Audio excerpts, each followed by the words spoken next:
evening, and welcome back to another edition of the MyT Sports Podcast. I am your host, the one and only Dallin El Idolo Deportivo. I forgot my name for a second. Taylor. Yo, this is another Enfuego day on the MyT Sports Podcast. When I say Enfuego, we're talking about big time Enfuego. It is September 30th. It is Friday evening.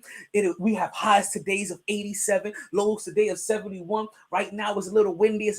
We got minimum clouds. It is feeling real nice outside right now. The only reason I can't have the window open is only because those bugs will find a way to start seeping in like through the mesh. And next thing you know, we'll have a whole bug infested thing going on over here. So we're not about to do that at all, right? But folks, it's a beautiful day outside, and it's another beautiful day to have a podcast. Oh, do we have a lot coming for you, right? We're gonna talk about the halftime show. We're gonna readdress that. I think we talked about that either earlier this week or we talked about it last week. We're gonna bring that back up again. It's something I need to address real quick. Porter the boy, right? Also, we're gonna talk about Brittany Griner. We won't stop bringing her up until she is free. Just to let you guys know, folks. We gotta talk about Zach Wilson's return. We're gonna talk about folks. I ain't tripping. Don't worry. We're gonna about how the Finns effed up. We're going to give our birthday shout-outs. We got our power rankings to get into. We got head, shoulders, knees, and Tua. Listen, you know how this thing is going. Folks, we're going to make sure that we remind you guys to do something very important later on the podcast. Right, so make sure you stick around for that, folks. We got our picks. We got Blue Chew. We got the raffle. We have all that and more coming up next on the MyT Sports Podcast. But you guys already know what we say here. Regardless of the time, and regardless of the weather, it's always a blast on the MyT Sports Podcast. Tell them, Coach. Coach? You play to win the game. Hello? Woo! Let's start talking. Listen, we back at it like a sports fanatic. MyT Sports Podcast. Ooh. All right. So let you guys know, as you guys may... Oh, this is on Prime Video today? I could have watched this regularly. I'm tripping. I didn't even realize that. I'm over here watching it through the Yes Network. I didn't realize I could watch this regularly through Prime. Right? My nipple is kind of tingling right now. It may be because I'm in a big mood. I want to you. Open up my eyes. What I will do. I'm in a big mood today. I really am. I'm in a real big mood. Let's let you guys know. Like once this podcast is over, we bouncing, we dipping, like we leaving. Like we're gonna head out to premieres. We're gonna take the podcast out there, and hopefully we can have ourselves a little one-on-one, a little pre-interview. Again, some alfalfa going on. Oh no, these are the horns. I thought I had some alfalfa going on over there, right? But listen, folks, we are going to. We're gonna get a little pre-interview and into the individual that is directing the Art of Lust 3. We're gonna get into all that. But you know what though? Let's start the podcast the way that you guys know that we like to start the podcast. This is Volume 8, Episode 10, Track 460. So we at Track 464 of the MyT Sports Podcast. Listen. It's 464. Don't you guys even believe that I can remember without looking? Like I have to check it every single day. And it was just a shocker to me every single day. Like, 464 of these. Damn. You realize, I think by the end of this year, before the end of this year, I got to see how the dates are planning out. But you're talking about 36 episodes before we get to episode 500. So 36 episodes, and I do 3 episodes a week. Right? So we're talking about, what's that, 13, 12? No, that's 12 episodes. Yeah, 12 episodes. That's 12 weeks. So, damn, we are looking right around New Year's. We may be doing episode 500 of the podcast. Are we going to celebrate? We gonna celebrate big time. I don't know what we're gonna do. Damn, Yeah, we're gonna end up doing this live from Sharkies. I don't know how I'm gonna get around all of that copyright, but yes. But we're gonna find something special to do. Episode 500. 500. Damn, T. Appreciate you guys being with me for 500 freaking episodes. Of course, it's gonna be 500 episodes. Let's start the podcast the way that we always like to start the podcast, and that's with a nice little birthday party. What we like to do is that we like to give a little birthday shout out to everybody that had a birthday since the last time that we were on the air. So what are we doing? We're covering everybody from the 29th and today. Hey, yo, DJ MyT, do me a little quick favor, read. Drop that beat for me.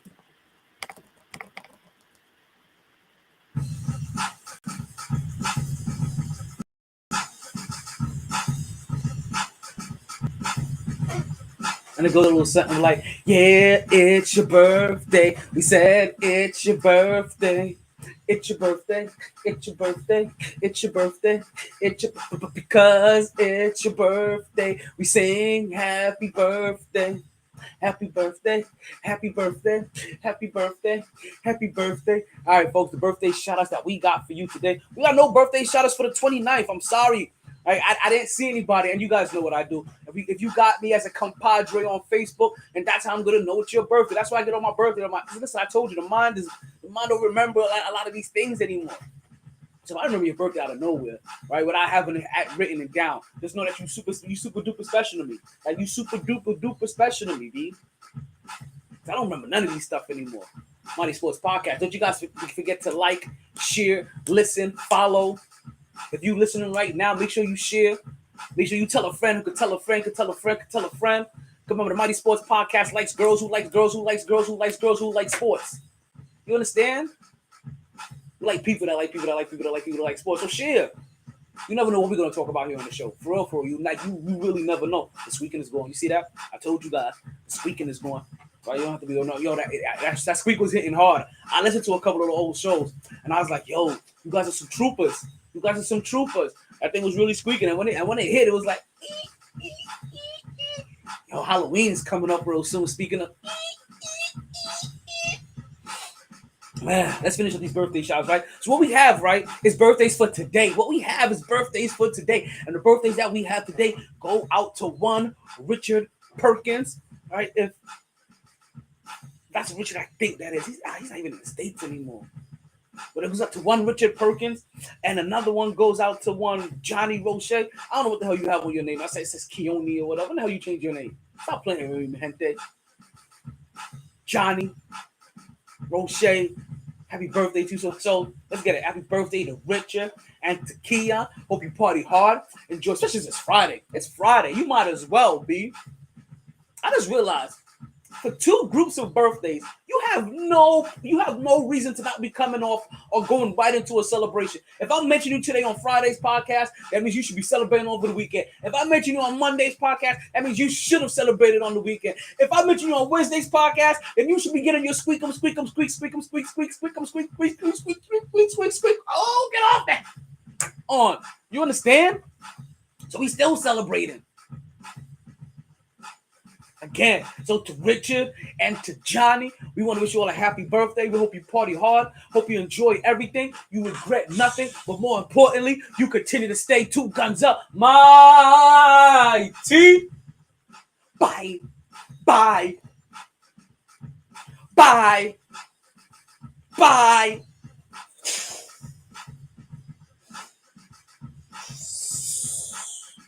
Bye.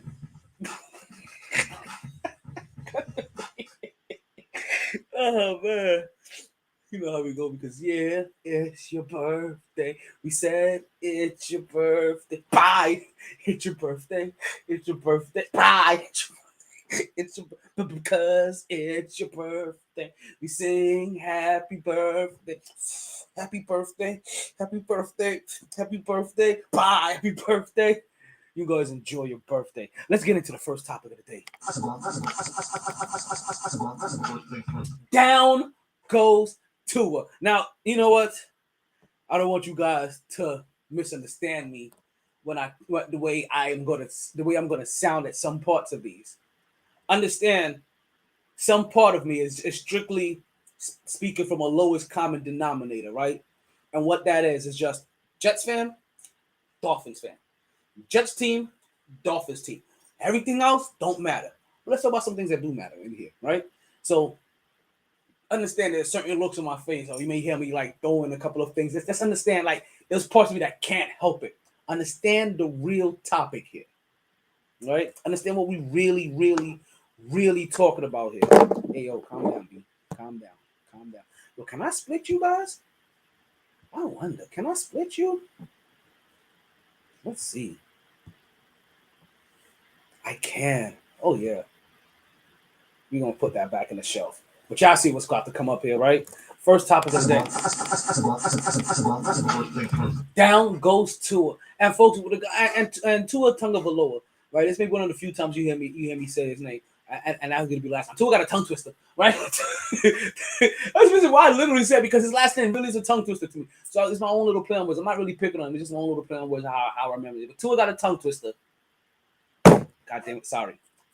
I had the windows open earlier. He gets himself injured. And he is honestly him that gets himself injured. And I told you last week, we talked about this. And I gave you guys a snippet. If you guys listen to me on TikTok or follow me on TikTok, I gave you guys a little snippet. I gave you guys a little peek behind the scenes. We talked about this on Wednesday. We flat out fully talked about this on Wednesday. It was a bad idea Wednesday to put him back in the game. It was a bad idea to play him 5 days later. We played Wednesday. Today's Monday. Thursday, Friday, Saturday, Sunday, Monday. Tuesday, Wednesday, Thursday, Friday. Right? 5 days later, you decided to play somebody that literally couldn't walk from a concussion. Now, this is crazy because they really took us for boo-boo the fool. And I don't know which way to say this, right? They really took us like boo-boo the fool. And that's the reason why, and not for nothing, because you lied, because they allowed you, and because they decided to accept your lie is the reason why you on the ground set tripping. You guys know what I mean by that. You over here throwing up Crips and blood like he live in LA.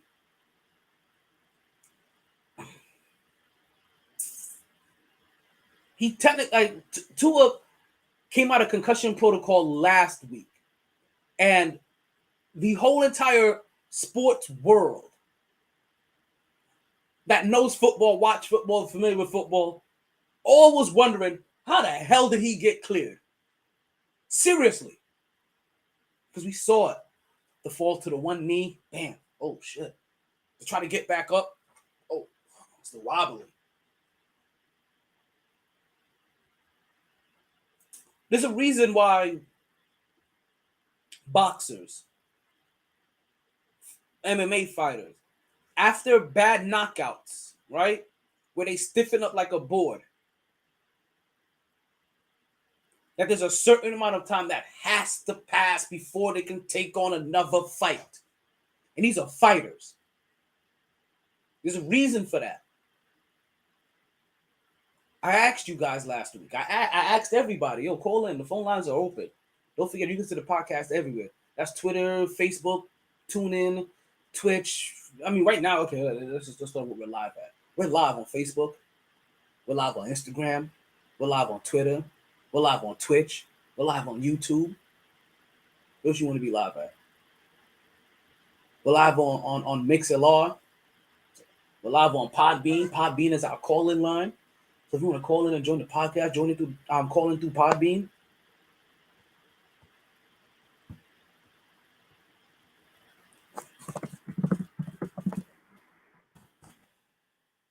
We really talked about this on Wednesday. And we asked you, I asked you guys, when have you ever hurt your back and grabbed your head? Let me just ask you this, period. When have you ever, how often?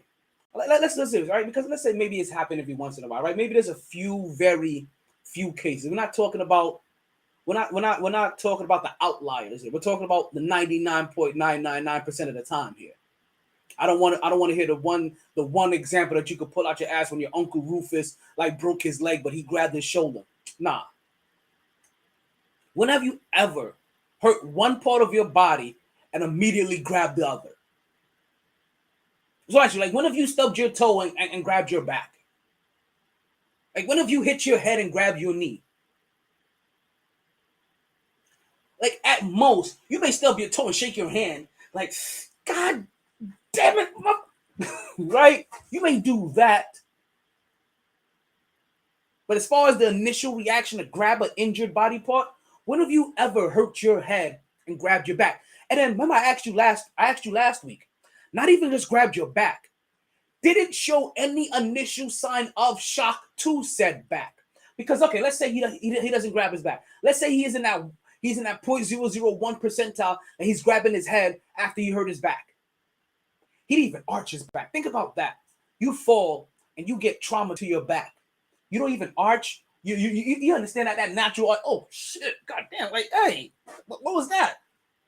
We didn't even see that. Nah, it was a flat out back hit, head hit, grab head. Oh my God. Oh my God. Down goes Tua.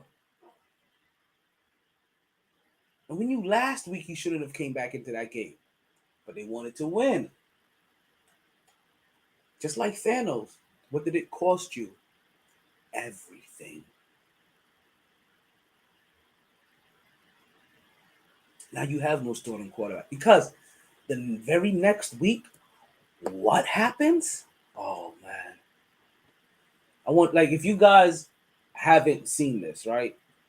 I want to warn you that it is kind of hard to watch if you haven't seen this kind of thing before. Like, and that's honestly it. Like, if you haven't seen this kind of thing before, I am going to warn you, it may be a little tough to watch, but it is what happened. It really is exactly what happened. So if you guys remember the play, it doesn't take a lot to take Tua down. Remember, Tua is my size, right? He's 5'7", right? He's 5'7" and 180 pounds, right? He's something right. Maybe he's 200 pounds. Who knows? He's miniature. He's tiny, all right?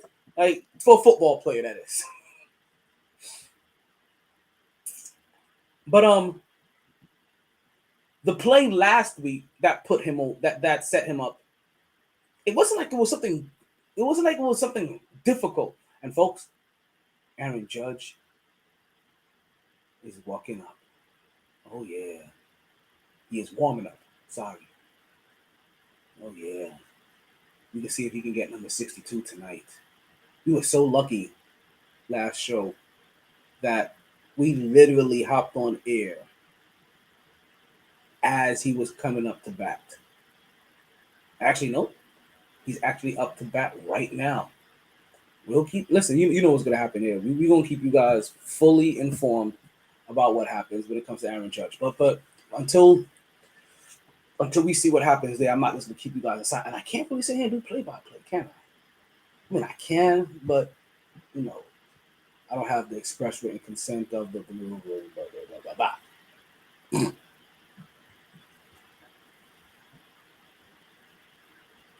So to continue. So let's continue.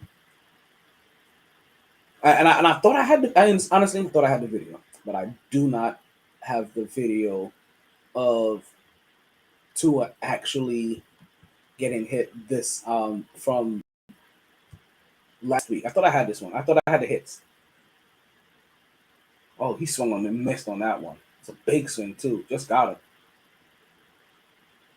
And we can tell, like, and we know that Aaron Judge isn't really kind of person that chases a lot. 1 ball and 2 strikes. It's the bottom of the 6th right now.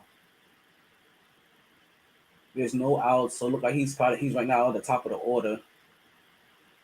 Orioles are up 2-1.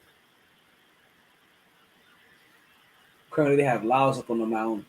He's just a couple of short of 70 pitches for the night. Aaron Judge lets that one fly by. 2 balls and 2 strikes. Aaron Judge steps off the mound and he resets himself. Now, it's funny, right? We just talk about him resetting himself. That's actually something that's going to be changed real soon in in the Major League Baseball. They're gonna put the pitchers up on a pitch clock. Pitchers are only allowed, I think, they're only allowed to reset themselves, I think, twice or something like that before they have to throw a pitch. In between their reset, the pitch, I think the batter also gets one reset. But they do a whole bunch of rules to go ahead and and speed up the game. And you know what's gonna happen. We'll really dive into it right before the beginning of next season starts, or right in the beginning of next season. We'll start to get back into it, and we'll let you know how these rule changes. And if you guys have been paying attention, they walked them. If you guys have been paying attention to Major League Baseball, something that they've actually started doing in their minors already. So they're basically doing what most leagues like to do: test it on their minors, see how it goes, see how smoothly it can play out. Start getting some umpires and players coming up used to it, and then throw it into your big leagues if there's no major schematics issue or symmetry issue, I guess you can say, right? With how it makes the game look. Look at Aaron Judge just towering over that dude at first base. It's crazy how big this dude. He's like 6'7" or 6'8", I think. He's literally like LeBron size. Like legit, he's like LeBron size. That's maybe why they call him the LeBron James sometimes in baseball, because he's just that kind of freakish athlete. Now, who's not a freakish athlete like that is Tua got a tongue twister, and he took a bad one, and they weren't bad hits. They were just bad choices. Last week he shouldn't have came back. It wasn't a bad hit that he took last week.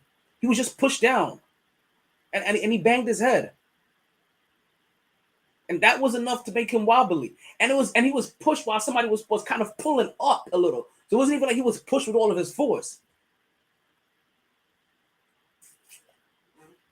I am curious, as this investigation goes on, if we end up finding out that Tua even may have suffered a concussion in the offseason or before this. Like he already caught, because even the concussion last week seemed like, hey, it wasn't even that bad of a hit. Like, to be surprised that he was looking like that. It didn't seem that bad.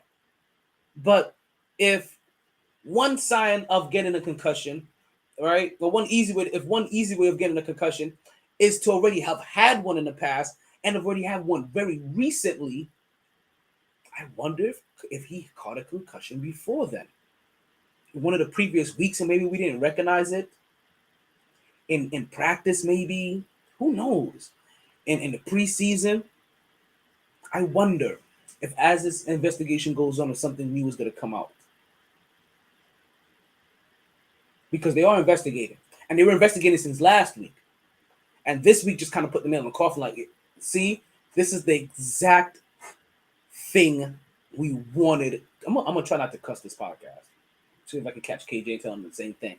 This is the exact thing we wanted to try and avoid. And not for nothing. For who was it on? Was it Prime? Was it on Prime? I think it was on Prime Video last night. This is great for them, right? While most stations would have cut away by now, not them. Au contraire, not them at all. They were not cutting away. They were not going to cut away at all. What they said is that we're going to keep that camera right there. And we're going to show you Tua on the ground set tripping. Throwing up gangsters like he's clipped in blood. Talking about, take my strong hand. Okay, that's enough of me making fun of him on that one. All right. But just know, no, I don't want that for you. Bring me here. Yeah, that one's going to work.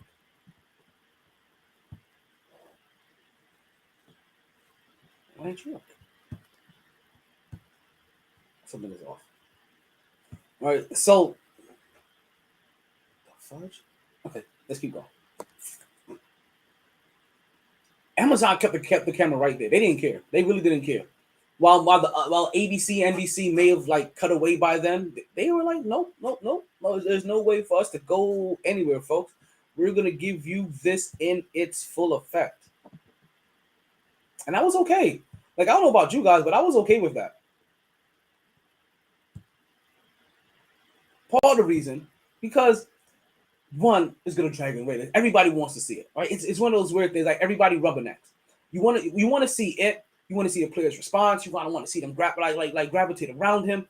It's weird the things that we want to see. It really is. But I have no problem with them staying there and them saying like, "Hey, this is where we're going. This is what we're going to show you. This is what we're going to end up seeing for the next couple of minutes."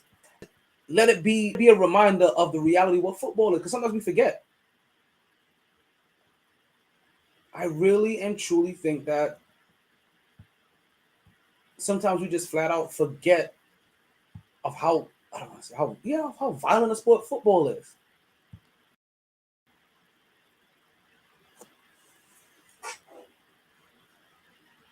Like and I'm curious to see on who's going to catch the blame for this, right? I really am, because there's supposed to be there's supposed to be a protocol going on, right? They're supposed to have their concussion protocol that covers everything from head to neck and spine.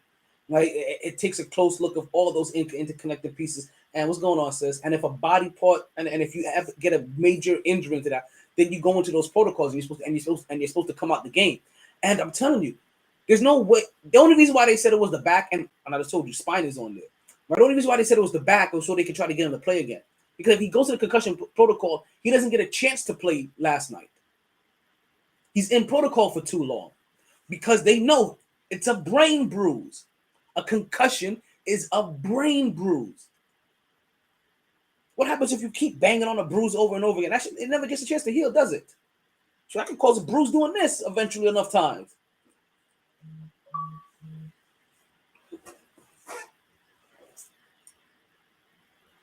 They're supposed to have this independent arbitrator, right? Or this independent clinical team that's supposed to look at Tua, right?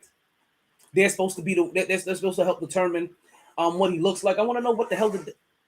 We're out the WD-40 already. They're supposed to determine exactly. They're supposed to help determine if a player is able to go back out there. But then again, I find out it's still up to technically the team's medical staff. I thought you was trying to take this out of the team's medical staff's hands. But if he says it's his back, and then he passes the basic cognitive test, what more can you really do? I guess that's probably what they're looking at. Said it was his back, and he passed the test, so they did their part. Like, I wonder how much bare minimum of CYA was done here. Like, oh, we did our part, he did this, but then you could clearly see he wasn't ready. You could clearly see he shouldn't have been there. And then even the head coach, like, see, I feel like everybody's playing ignorant, as if they couldn't see that this man had a problem. And they couldn't see this man was injured. He couldn't walk last week. But you know what? You know who didn't think that he was injured? The gosh darn Cincinnati Bengals. I almost forgot who they played for a second. Like, that's who remembered. That's who knew that he hurt his head. Because I guarantee you, somewhere over the rain, no, but somewhere in that locker room,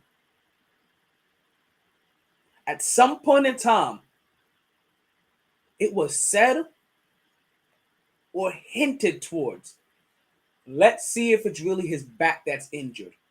And regardless if it's his back or if it's head, let's see how bad he's injured. Let's test him.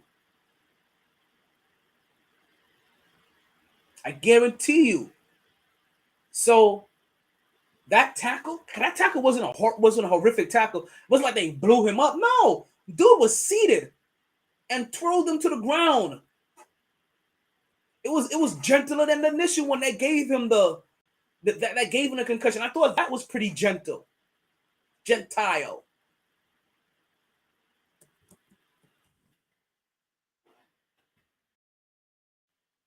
I said it's crazy to me.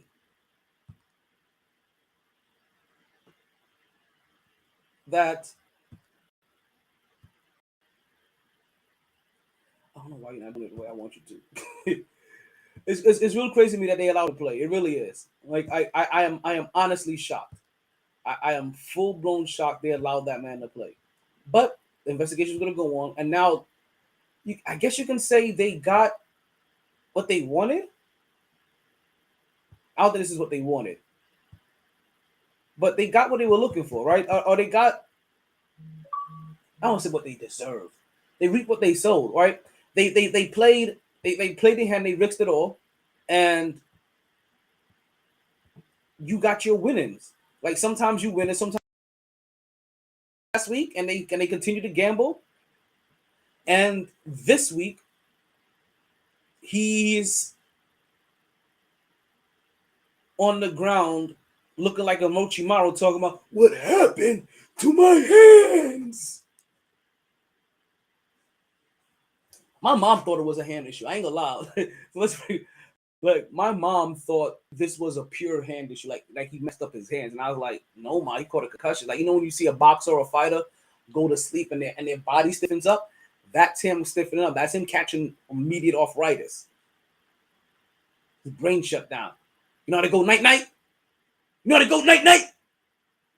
He went night night. They deboed him. You got knocked up. Look out.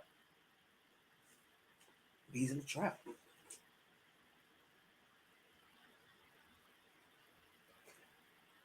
Like I said, I get curious of what's going to come back, right? I wonder if Tua's baseline test, if he lied on his baseline, because we've also heard this in the past from other athletes that they will lie on their baseline concussion test, right? Mess a couple of things up, get their low score. It's like knowing you're gonna have a weighted score based off your first test of the year, and you go and you purposely get a 25, knowing at that point in time anything that's a 30 or above is gonna get you to pass. You know, like I know it's a weird example, but you know what I mean, right? And I know somebody a class of you, a class of one. But you know, teachers that do that sometimes, they'll take the average score and they'll be like, okay, guys, this is going to be how we grade stuff. And 92 and better get you 100 because of how this grade. So you get 100 and you get. We've seen teachers do that. And if you haven't, then you've had some really boring teachers. Or maybe that teacher just wanted to get their make sure more students in their class pass.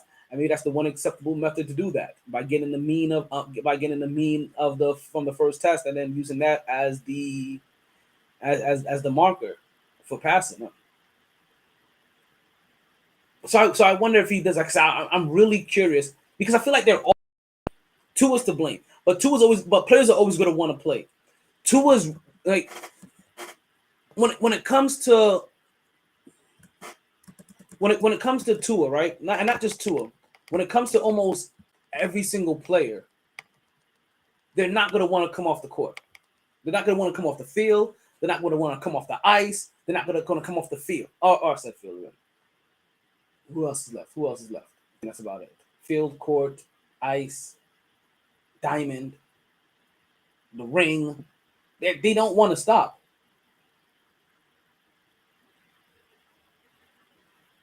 And players should be, and this is why they say that players need to be protected from themselves. Because every single play, not only could it be your last, but you want to play because you don't know who's gonna be replacing you. And Tua is one of those guys. He's on his rookie contract, and he's very soon coming up on what could be a possibly payday. Basically, not even that. Let's say what it is. He's at the fork in the road. And let's paint that picture a little bit better. He's at that fork in the road where the team is trying to decide if they should invest money in him long time for the future, or if they should tear this down and start all over again, because we're investing in him is going to be a bad investment. Came into the league injured once. Now add on top of it concussion issue with concussions. So you came in with bad hips that we never know was going to go back out, right? And you came back, and when you came back, you hurt something else, and now you got a head injury. So you're not as fast and mobile as you used to be, and your head is softer than it used to be. So you're not as tough as you used to be. You're not as fast as you used to be. and you're already a miniature quarterback. Nothing against miniature quarterbacks. I'm just saying there are times where when all of the things add up, you can't also be small. Baker Mayfield, Johnny Manziel. I think there's another Cleveland quarterback in there somewhere. I don't even say that Zach Wilson. I think it's too small for him to be running the way he is. RG the third. Too small to be taking the kind of hits that he was taking. Too small to be doing what you're doing. And when the things that made you stand out or a little bit more spectacular, when the things that make you stand out, start to go fast, young in your rookie contract, who wants to invest in that? It's hard enough wanting to invest into a player coming out of college injured. Once they start showing those injuries again, or that injury bug starts biting, who wants to stay around? Remember, people don't get more healthy. Health deteriorates. You may plateau for a while, but health generally deteriorates. You don't generally get more healthy. Not when you're constantly doing the same things that is putting you in harm's way. Or is deteriorating your health.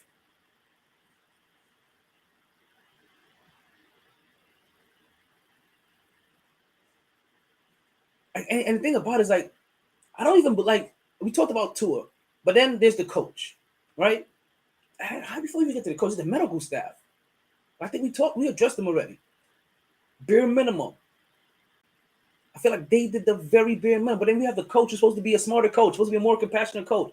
He says all the right words, but then if you really that compassionate, right? If you really that different, what part of you doesn't go, hey, you know what? It may not be the right thing to play right here. Because now I wonder, after the allegations came out about the owner that he was incentivizing losing games, has he now incentivized winning games by any means necessary? Just as long as you erase the narrative that was going on before you got here? Because ultimately, to make the people forget about what happened is winning. And who's to know he didn't have that said to him? Which isn't a wrong thing. But now you may understand why they were so hard pressed to look over something that was so obvious, especially when it's something that the NFL itself is constantly trying to battle. I wonder when this investigation comes out, who's to blame? And can you trust these Dolphins? This Dolphin organization, I just told you, just a couple years ago, they were trying to pay their head coach to lose games, about $100,000 extra per game.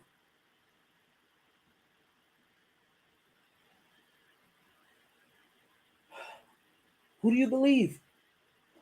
You know, it's crazy because before the season started, right? From the moment I knew who their backups were, before the season started, I had a strong feeling that Tua got a tongue twister, and Daniel Jones would not be the starting quarterback this whole entire season, and then probably not going to be the starting quarterback after week 8. I don't know how long Tua's out, but I guarantee you now they're going to be extra cautious with him. Because I guarantee they don't want to send him out there for a third time and he get knocked out again.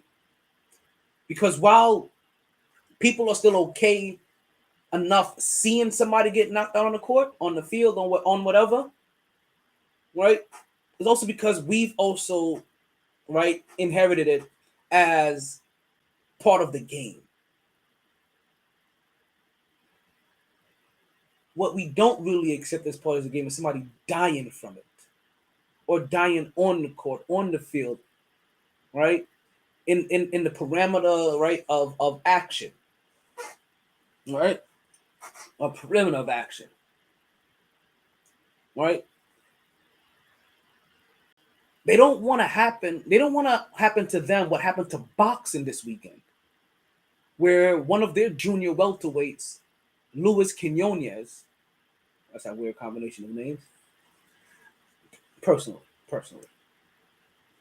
who died Thursday night after a knockout loss to Jose Nunez. I hope I said his last name right. Or Munoz. It could be either. He's out. They call him safe. Oh, I forget he's in this round. So they don't want an incident like that. Now we told you earlier. There's a reason why boxers do not have fights, or fighters don't have fights very shortly after it looks like they've had a bad loss. Those are mini concussions. After they stiffen up, after they go all iron board on you, there's a reason on why. Thank you. There's a reason why they don't put them back in the fight that soon, or they wait a while. They have to give that brain time to heal. Yes, folks, somebody died on Thursday. A boxer died on Thursday from a bad KO. Imagine that's happening on the football field suddenly. NFL doesn't want that. Like the Miami Dolphins and Tua got a tongue twist to put the NFL in a sticky situation. They really did. Because this is the one thing that they've been trying to turn their back on, or basically take a complete about face on when it came to this topic, and make sure that they dotted all their I's, they crossed all their T's, they put that little line on their Q's. But no, they wanted to rip that line off their Q. Now we talk about, oh my God. Now Tua's down. Who knows who's going to be back? He's definitely not going to be back this week. Dolphins fans, call up. and then see, it's the statements that you hear afterwards that that they just wanted to hear the right things to clear him. Oh, well, he popped back up. He had a conversation with us. About what was going on in the room, but back in the hospital, everything. He did drills this day. He did everything looked right. Like, I don't know, baby. Like, I don't know how I cheated on you. Like, I just kind of met her at the club, and then I slipped, fell, and landed in the pussy. Like I didn't mean to fuck her. That's exactly what they did. Fuck that man. But you know what, folks? You too can get fucked. You can get fucked well. How so, you ask? By Blue Chew. What is Blue Chew? Blue Chew just happens to be a little blue pill, folks, that can get you back your thrill. All you got to do is open up a pack and head straight to the sack. And I said I was going to cuss this show, right? Just a few chews before you do, right? What are you talking about? Talking about baseball, right? The blue, and we're talking about Blue Chew. We're talking about football. Right now we're talking about Blue Chew. What is Blue Chew again? Blue Chew happens to be a little blue pill that can get you back your thrill. All you do is open up this pack and head straight to the sack. Just a few chews before you do. This little thing has the same active ingredients as Viagra and Cialis, so this is one opportunity that you just can't miss. For a very low cost, you can beat it up like a boss, and she will love how you come through like a champ when you Blue Chew in advance. And if you use this week's promo code of, what's the promo code we got for this week? IGIJ, you can get your first order of Blue Chew for free. That is Indigo Golf, Indigo Juliet, and you can get your first order of Blue Chew for free. And it's not something that you need, it's something that you want. Trying to cure that whiskey dick that you get every once in a while? Blue Chew. You trying to make sure that you do all that stuff that you said you was gonna do in the text messages? Blue Chew. Because the Blue Chew is so simple. There's only two requirements. You chew it and you do it. Why is Podbean playing with you? Is that Natty? Is that Natalie? Oh. I don't know why Blue Chew's playing with. I mean, not Blue Chew. Blue Chew. Chew it and do it. I don't know why Podbean is playing with you. What's going on, Nat? You want the video link? You don't need an app for the video link. Well, you can listen. You can listen. The other link that I have that I sent to your Instagram. You don't need an app. And I guess the behind the scenes one. You don't have to get on camera. You still be able to listen. And you can join by camera if you want. And you can also join by audio without being seen as well. I'll send that over to you, and We'll get the P Funk rocking.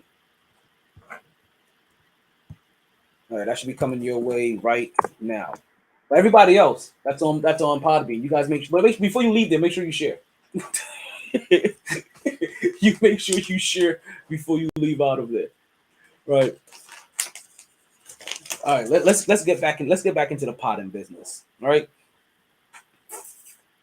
And again, as we talked about it very briefly, let's also make sure we mention rest in peace to Luis Quinones, who died after having a bad knockout on Thursday night. So while the whole entire world is talking about Tua's knockout, right? Tua eventually got back up. This dude didn't get back up. And that's what the NFL is trying to avoid. But eventually things come up. People go up, they get down, they get knocked down again, they get back up. Right now, Tua's just kind of fighting for his life, right? That's really what that is, right? He's fighting for my life. Because it's a contract year. He's at that fork in the road where they're trying to determine if he should get paid or not. So players, when it's come time to get paid, they're going to do everything in their power to make sure they get that guap. It's too simple. Like that's how they do it. And also, they also know that this is the very short window that they have to make generational money. See, I guarantee you this. If Tua gets the 250 million, right? Probably gonna be less. If he gets the 250 million, right? And I think I just heard Natalie. Is that what it sounds like when you join? That is how it sounds like when you join. So he just wants, I guarantee, if he got that 250 million, if this would have happened to him then, not only would he not be coming back out, right? Because now he has that money and he's not gonna and he got that bag secured. The team isn't gonna let him back out because they don't want to throw away. They don't want to harm their $250 million investment, and the organization won't let him back out because they don't want to ruin their $250 million investment. You see how it all switches around? See when he's still a young rookie, he's on that young rookie contract. I know it's almost like it's a joke. Give it to me one more time if you want to. Like I said, it's always a blast on the MyT Sports Podcast. Even my phone knows what's going on. You see how they do him when he's a young quarterback? You see how they treat him when he's on that flexible contract, when they haven't had to invest that real money. Oh no. He said he could go back out there. Let the young boy go back out there. He still got to earn his money for us anyway, because that's what they're looking at. That's ultimately what they're probably saying too. That, you know what? He still needs to earn this money that we're thinking about giving him. But I guarantee you, let them have paid him already. Tua wasn't coming out because Tua wouldn't want to come out and risk his health. Coach ain't letting him back out. Coach don't want to risk that month. They want to risk losing their franchise quarterback. Organization don't want him back out. They don't want to lose the guy that just paid $250 million to. The whole entire everybody's thought pattern would have changed if he would have gotten that money now. Now they're looking at him like, I don't know if you're worth this money here. Can't stay healthy. Lost head. You got bad hips. Like you're one tackle away from being snapped in half. You're a miniature quarterback. You can barely see over the defense as it is, or the offensive and defensive line as it is.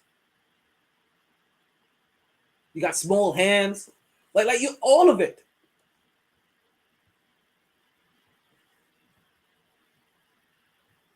But again, ultimately, let's hope that Tua gets a speedy recovery and he's able to continue his life without any complications. I don't need him rushing back to the field. I'm not going to wish that. As a Jets fan, I'm not going to wish that on him. As a person, I can wish him a speedy recovery, and I hope he gets back to a point where he doesn't have any future complications in life. But do I want him back anytime soon? No, NFL, take your time. NFL, take your time. Investigate this. Hold him out until it's investigated. Double check, triple check, quadruple check, discount double check if you have to. If you have to sit him down for 6 rounds, take your time, relax. There's no rush here. You want to get it right. You don't want to be fast. You want to be right. Oh, man. See, it's just that I can't see the comments now, though. Do you have I think you should have chat options.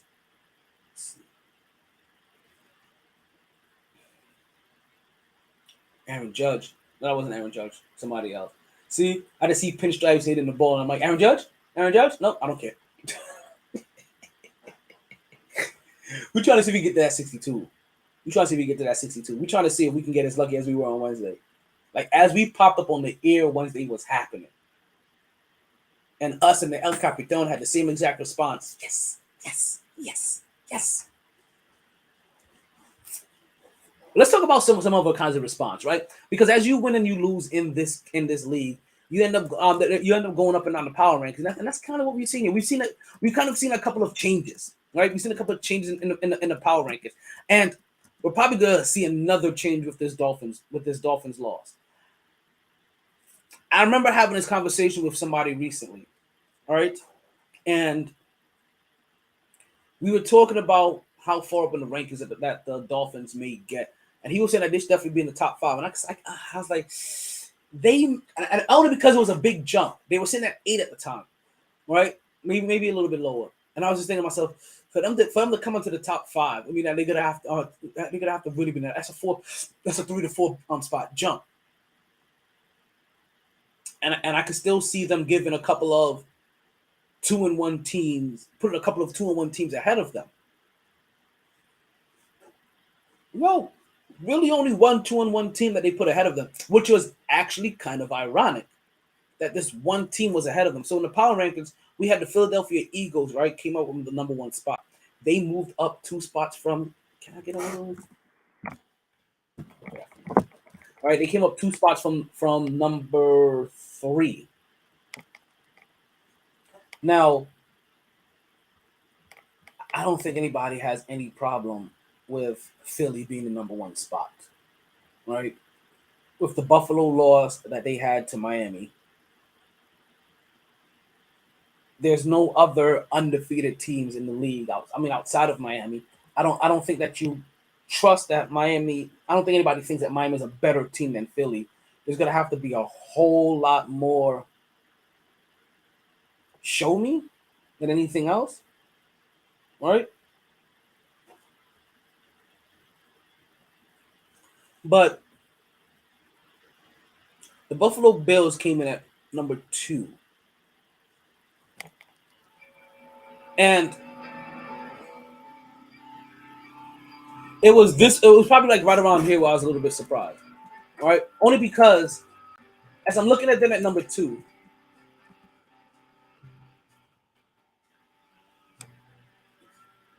they were number 1 last week, right? So obviously they fell the 1 spot, and it was like, okay, we're gonna put Philly ahead of you, we're gonna drop you 1 spot. But the thing that they didn't put the Dolphins ahead of them. And the Dolphins were 3-0. And the Dolphins had just beaten them.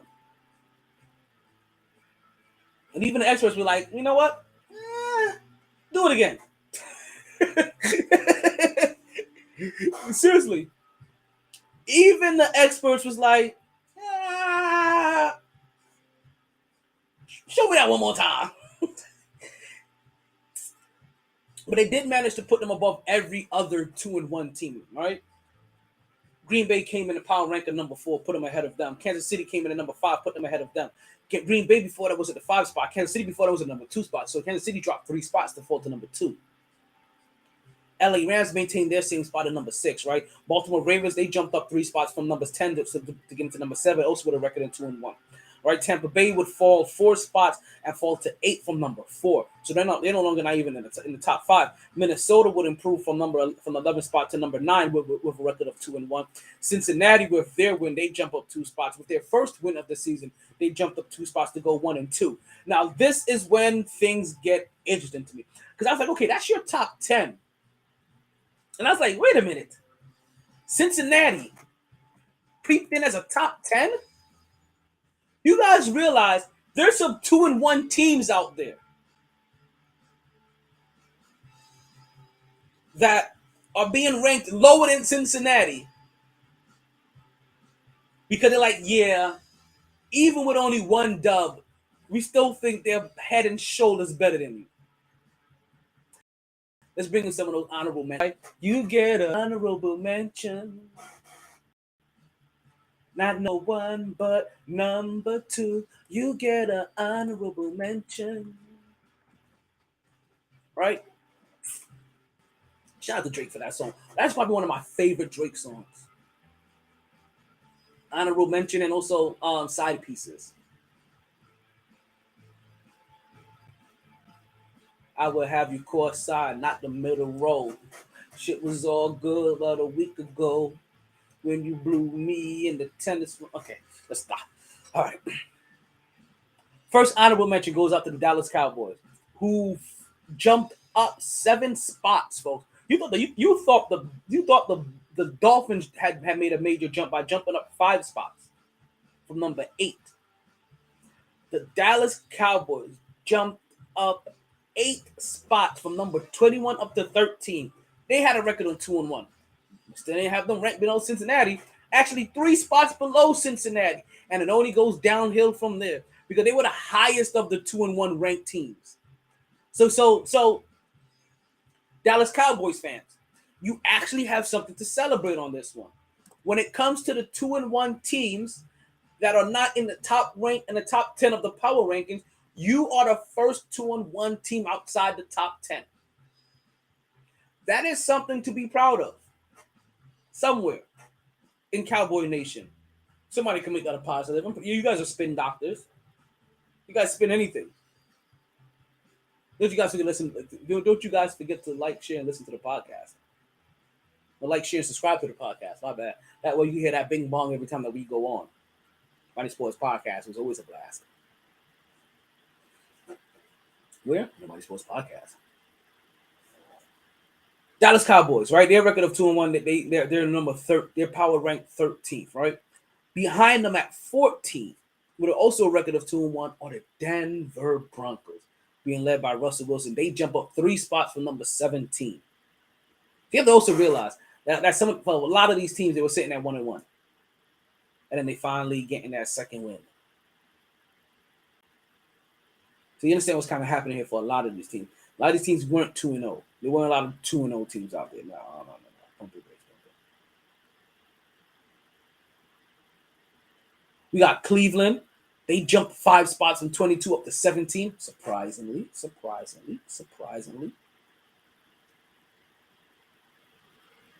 At 18th spot, we had the Jacksonville Jaguars. I think the Jacksonville Jaguars may have made the biggest jump out of them all. But they jumped from number 28 to number 18. With a 2-1 record. Now, they're not the lowest of the 2-1s. There's a couple of teams lower than them. All right? If the Dallas Cowboys is the highest of the 2-1 teams outside of the top 10, we're about to get into the 2 lowest teams with a 2-1 record outside of the top 10. After the Jacksonville Jaguars at 18, you have the New York Giants. Yeah, Giants. It's you. And I don't know how you should take this, right? Because you have the Giants have a record of 2-1. So listen to this part, Natalie, right? Because I know you favor the Giants. This one may sting a little, so make sure you're sitting down for this one. The Giants are power ranked as the 22nd best team in the league with a record of 2-1. Now, granted, if you were just counting 2-1 teams, they could easily be within the top 10. But no, they're saying that, you know what? There's some 1 and 2 teams that we don't think we don't think you're better than. But even worse than that, there's an 0-3 team they don't think they're better than with 2 wins. The Las Vegas Raiders have an 0-3 record. They are ranked 21st, 1 spot ahead of the Giants in the power rankings. And the power rankings, oh God, and the Giants got 2 wins. I'm gonna let you know right now, that's mad disrespectful. That's mad foul. Yeah, that is them kind of thing they're better to make a cuss by the word. That's the easiest way for me to say that. Them the kind of something there that make you want cuss bad word. You see me?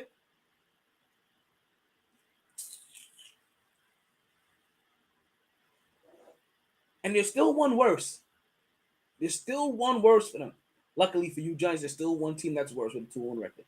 That is the Chicago Bears. Chicago Bears got a record of 2-1.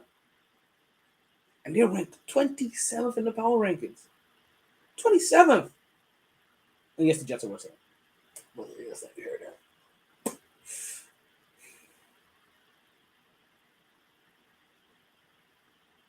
They did the Blue Chew commercial too soon.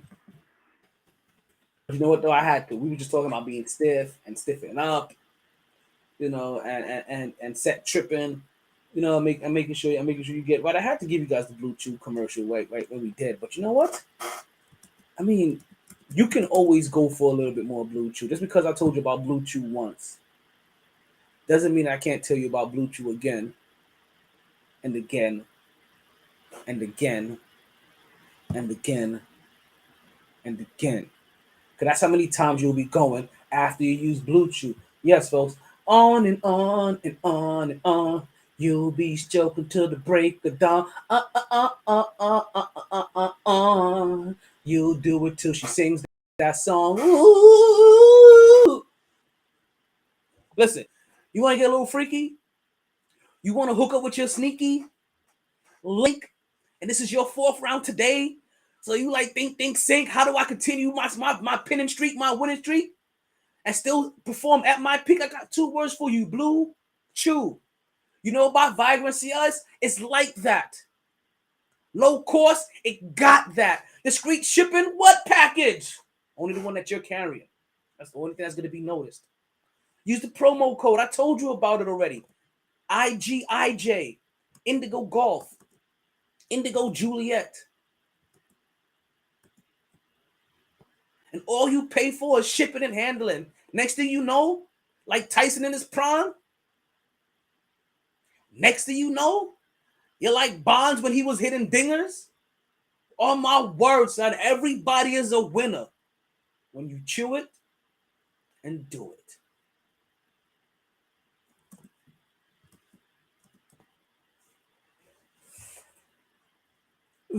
Let's go ahead and retrace something real quick, right?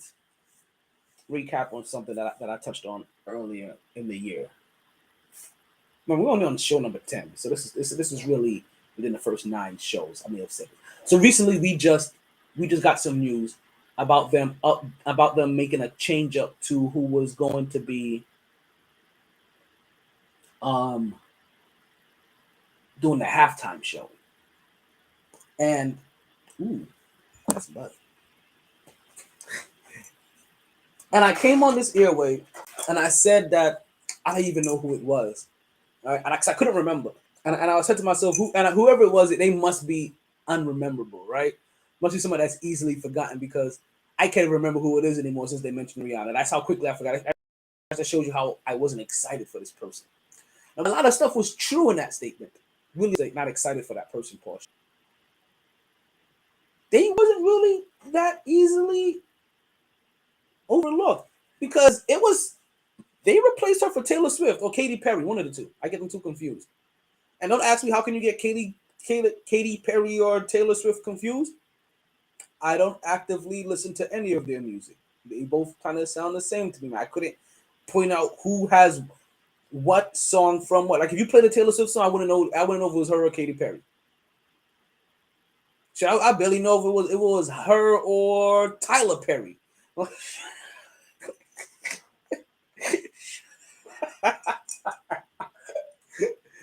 Oh man, I am wild. I do get reckless. I do get reckless.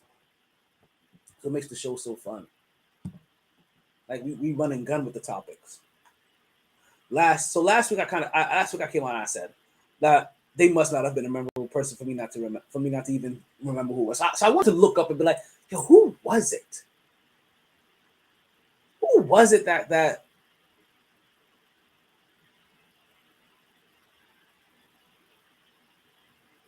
like, who was it that they replaced them for? And yeah, It was Taylor Swift or Katy Perry, one of the two. And ultimately, it still made me say, you know what? Well, I get them trying to use either one of those two icons, right? Because they're both iconic, right? Because they both are iconic in their own way. I'm not taking that away from them at all. I just know that it didn't move my needle.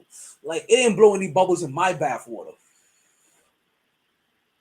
Hearing that it was going to be Taylor Swift or Katy Perry, right? Neither one of them enticed me as an artist. Like, basically, I had chopped that time up to like, you know what? If I am in a place where I can't smoke, I will be smoke. I can't smoke inside. I'll be outside smoking during the halftime show, or maybe I'll be fucking somebody in the bathroom if I'm lucky enough. I really said I wasn't gonna cuss this podcast. I am trying my best to give you a potty-free podcast.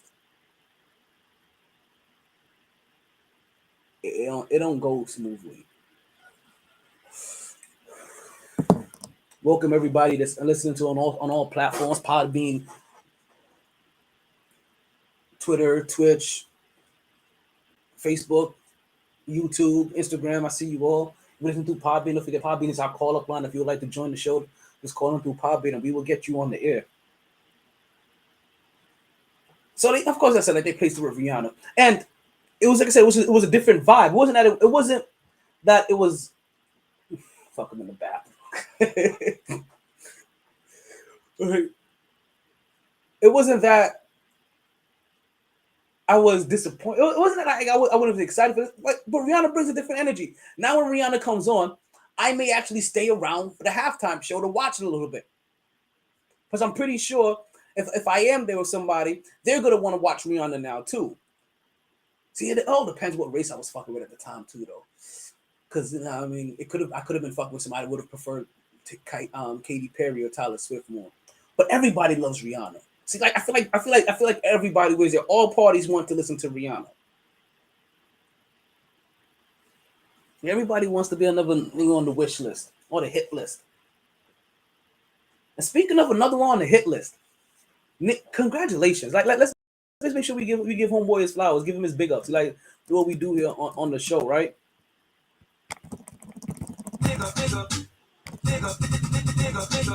To Nick Cannon, he's officially had his 10th kid. Didn't even know Rihanna was a topic, but now I feel like fuck him in the bathroom more. Halftime was the topic, but hey, you see exactly. But I feel like if Rihanna's on, I'm not fucking anybody in the bathroom for Rihanna. Like Taylor Swift or Katy Perry, I feel like I could get a good stroke on in the bathroom during halftime. I feel like whoever if I'm with somebody, we can go away. We can sneak away for halftime if it's Katy Perry or Taylor Swift. Oh, I'm not confusing their names. They really are the same person in my head right now. I don't know why, but they really. sorry. But Rihanna just brings out so many. Like you understand? Because now if Rihanna is going to be at the halftime show, what I can do if I'm with somebody, if they don't have any Fenty, I can buy them some Fenty, right? And that way, now they have Fenty on on halftime, right? I can get them. They can have Fenty on, and that way they're always in the mood too, and it's in the back of their head like, hey yo, like this dude got me some Fenty. You know what I mean? Like so when Rihanna come on, so you know what I mean? You know, Rihanna come on, put on the Fenty. You know, she start feeling in a big mood. Catch it, you know what I mean? You catch her in the bathroom. Next you know, she got the Fenty on. Rihanna singing in the bathroom. It's just like you smashing Rihanna. Like listen, don't tell her that's your plan, fellas. But that's how you do this halftime. Right? You get your girl some Fenty. I need a Fenty Pro over here pushing Fenty, right? But you get your girl some Fenty, right? You tell her that you want her to wear Fenty at Super Bowl. I ain't even seen the Dama show, and the only thing I'm eating over here, you know what I'm saying? I mean, what's that Bad Bunny song? Mi viva la chocha de Puerto Rico. Mi viva la chocha de Puerto Rico. Me gusta la chocha de Puerto Rico. Me gusta la chocha de Puerto. That's the only thing I'm eating over here, B. But seriously, like you tell your girl to put on, like you buy some Fenty for her, right? You have her put that on for the Super Bowl. You have her think about like being sexy in the Rihanna joint, and then you try to sneak away during halftime. And while you hear Rihanna's song in the background serenading, you serenade that ass. You have everybody hitting those high notes. I'm just saying. Everybody come away from that show feeling all sweaty, like, whoo, my hair. You think he was eating butter? You know what? Thank you for sharing the show. Listen, I heard that he didn't, and I didn't even watch the show yet, but I heard that he didn't eat people with tattoos because he thought he thought they tasted funny. I can't believe, like, see, Jeffrey Dahmer was out here eating the whole person. I still can't eat ass, but he out here eating the whole person. Like, he a real one. I mean, he was crazy, but he a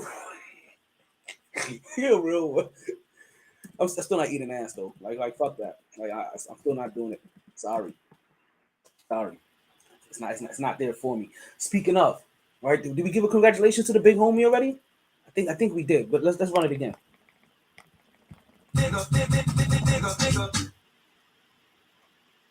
I wanna. Oh, Nat came in because Nat wants to join the conversation. I see what happened there. Nat is like, yo, I want to be part of this conversation. I got things I want to say, and you ain't seeing it here. Oh man. But Nick Cannon officially had his 10th kid. So Cannon for having his 10th healthy, successful baby. So that is officially a basketball team and a whole bench. Like, you couldn't hear me on another platform. That's ironic. Let's make sure that we're not. I don't know. Can't get that figured out. Could have been this year at the time. Who knows? You know he was eating. oh yeah. Nick Cannon definitely eats. Like this is all speculation, right? You guys have to understand this, right? But I understand that also. These pods are recorded for quality and training purposes. Oh, that's I don't. But yeah, Nick Cannon, like he definitely was like a bona fide. And then also, I feel like that he's attracted to the kind of women too that he would eat their ass. But let me ask you this though. Mariah Carey tells you that you're not eating ass. I'm even asking myself this. But I'm not just asking you guys. I am drawing myself this question. If Mariah Carey came out here and was like, "Yo, I want you my ass," and Mariah Carey is your main smoochie. Like if you never eaten ass before, you telling Mariah no. And I'm just letting you know that's probably the first time that she swings on you too. Or she got a temper. Nick Cannon officially has a 10th kid, and he just put it out there like, "Yo, I'm just trying to make millionaires." He's like, "Yo, 10 millionaires right now." I would eat it with the Dharma there. Listen, I'll eat the Dharma glasses. Actually, I used to have the Dharma glasses. Actually, I think one of my homegirls used to call them the Jeffrey Dahmers, and I told her she had to stop saying that. Listen, man, like those aviators. Like, so who was it? Was it Rick Ross that came out and was trying to find out where he got those aviators from? And I could get it. Like you could just, without knowing they're the people eating glasses. You just like I can see people just being aviators or well-known design of glasses. And I had me one. They didn't have the yellow tint though. Like I should have got me ones with the yellow tint. But I feel like if you get a pair of aviators with a yellow tint, then you also gotta rock like a velour suit and a Kangol hat. Like you can't just, you know what I mean? Like you gotta get yourself like a big old rope chain or something like that. You can't just have like the yellow tint and not have like a gold tooth. You know, like I see it on TV glasses. Yeah. Like some of that, like you have to have like a fly layer about you. No, you can't just be a regular degular rocking some aviators with a yellow tint. Like you see what happens to people when they put on those glasses with the yellow tint. It turned Dom into an ass eater. I mean into a people eater. Like he's a man eater. Like Halloween's a couple days away. We about to be in October soon. Speaking of man eaters. Yo, did they play that song? I wonder now. Did they play that? So for you people that have seen the Dahmer show so far, Did they play that song during the show? He's a man eater, or she's a man eater, or the man eater song at all? Because if they did, that would be ironic. That would be funny as hell. Can't be under Armour get eating ass. whoa! That's Stephen Curry's brand. Like, and not for nothing, I think Stephen Curry's an ass eater. I feel like we know Dwayne Wade's definitely an ass. Like, actually, you know what? Let's leave Dwayne Wade alone. Yeah, let's leave Dwayne Wade and the whole Wade family. And plus, I'm too close to Wade County right now. Like, I'm not catch any of that backlash. Right? I'm not trying to catch any of that Wade smoke right now. You guys keep that shit over there. Listen, I love Dwayne Wade. He's like one of like the only 3 Heat players that I actually kind of respect. You know what I mean? Or the only 3 Heat people involved in the organization that I kind of respect. Like it's Dwayne Wade, Bobby Lewis, and I'll give you my third when I get there. Like I can give you 2 people in the Heat organization that I respect, and that's about it. Yo, speaking of big up, yo, big shout out to our brethren, Bobby Lewis. You guys know him better. He just signed a contract to be for the Miami Heat whenever they travel in the off season for the preseason to the Bahamas. So every year he'll be over in that little Ellis Island area. So big up Bobby for real. Like listen, and I big him up more than anything because this has been one of his lifelong dreams. Like when you talk about somebody chasing their dream, he has been chasing his dream, and he has chased and we're talking about from not so humble beginnings to to getting it all the way to where he's at now. Yo, big up to you, my brethren. Love seeing what you do. You keep making your moves one foot after the other until you reach to the top of your goals. You know what I mean? I did that for no reason. This is for you. I did that for no reason. I just like to fuck with Cleveland. Speaking of, let's get a couple of these injury reports, right? Because we're about to start doing our picks.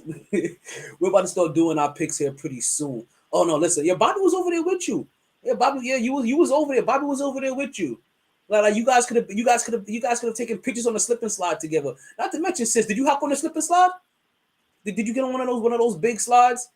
You know, like that big slide they got in DC. That's built all poorly. Do they have one of those over there, but with water on it? So you just like splash, splash. Oh, face first, splash, side splash, splash. Wake up the next day. How did I get this bruise on my hip? I don't know why I just made you like an old smoking Jewish lady. Why did I get this bruise on my lip? Me hip.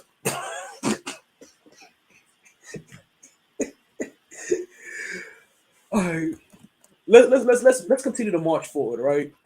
And let's get a couple of these. So speaking of Knicks take, do I have a Knicks? Who are you, Tears? Listen. I can't give you a Knicks take, right? But I have all next week. I really do. Like basketball starts next week. Like you see, you playing with me. Like, do you have a Knicks take? Like, if you have one, I got one. Oh shit! KJ just popped up. Who are you, Tears? You must have heard of me before. You must have been here before to know that I'm an avid Knicks fan. Knicks is my team. It's my team of teams. Like you understand, I got a big old Knicks carpet that we're doing this this podcast on. That's Nat. She knows. She's seen the rug. Boy, I've heard you. I seen you. Do you see it? Who's this guy? He got security and shit. You need new security. Let's cry together. I'm not ready to cry. Cry? Oh, listen, hell no. No. Not you. Not too much shit going on for crying. Listen. That's so about crying. Somebody asked me about a Knicks take today. Oh, God. And he just asked me. Listen, can't help it. It's what the people want. You gotta deliver. Talk about bad timing. It's Friday before football week and you asking about the Knicks. Because they play on Tuesday. Get the fuck out of here. The season starts on Tuesday. Who gives a fuck? It's the fucking preseason. Go do something better with your life. Worried about preseason basketball. Fucking loser. Don't listen to him. Sorry, I'm Charles Barkley of this shit. He really I say what the fuck is on my mind. You worried about preseason basketball right now, asking basketball questions for preseason? Can we at least get the week 1 of the fucking NBA season before you ask your NBA questions? Fuck. It's not even week 4 of the NFL season. Yeah, I tried to not cuss in this podcast, but it didn't work that way. He did come in hot. And so he's a grouch. I'm telling you, he's a grouch when it comes to basketball. He's the basketball grouch. No. I love hoops. Don't get it twisted. I love my hoops, son. You know I'm Knicks all day. But goddamn, can we get the fucking November before you start wanting to call it up, asking about your goddamn basketball? You know what though? I actually appreciate that, Tears, because like shit. Because sometimes KJ comes in here low energy. That was the perfect thing to get in here, come in here with the energy that I need him to. Because you know what? Not for nothing, he tries to come in here all cool and shit, tries to slide it. Hey, how you guys doing? Like he's talking, like he purposely comes in here and talks to all the ladies, right? He's like, man, hey, how you doing? You know, it's your boy KJ, the Quiet Storm, coming in live and direct. You called me the Quiet Storm. I gotta fit the profile. I called you the Quiet Storm because I gotta fit the profile, nigga. Damn, son. Listen, it's okay, Tears. Like we appreciate that. Tears, my fault, B. My fault. It's nothing against you. It's nothing against you or anybody else.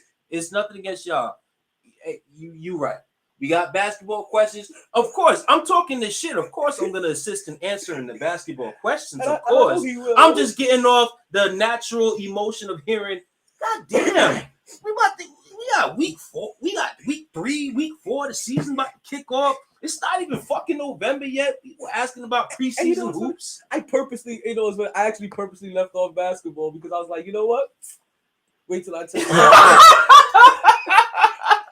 We talked about Rihanna. You missed it earlier. You missed the Rihanna talk earlier. I don't give a damn. Trust me. Listen, I'm ready for Super Bowl halftime. I'm ready for Under My Umbrella. You heard me. I'll repeat my tactic to you guys. For you. Listen. Hey, Rihanna better not fuck with me, okay? Listen, you're not coming out for Super Bowl halftime with no new music. You at least want one new track? That. You new track? No. You funk flexing her? No. You funk flexing her? Listen, hold on, one second. Hold on. Listen, drop the shits. Hold up. You calling her out? Fuck a new track. See, we got the Quiet Storm. Sorry. Fuck a new track. When the Quiet Storm comes out, we give you the thunderclap. Fuck a new track.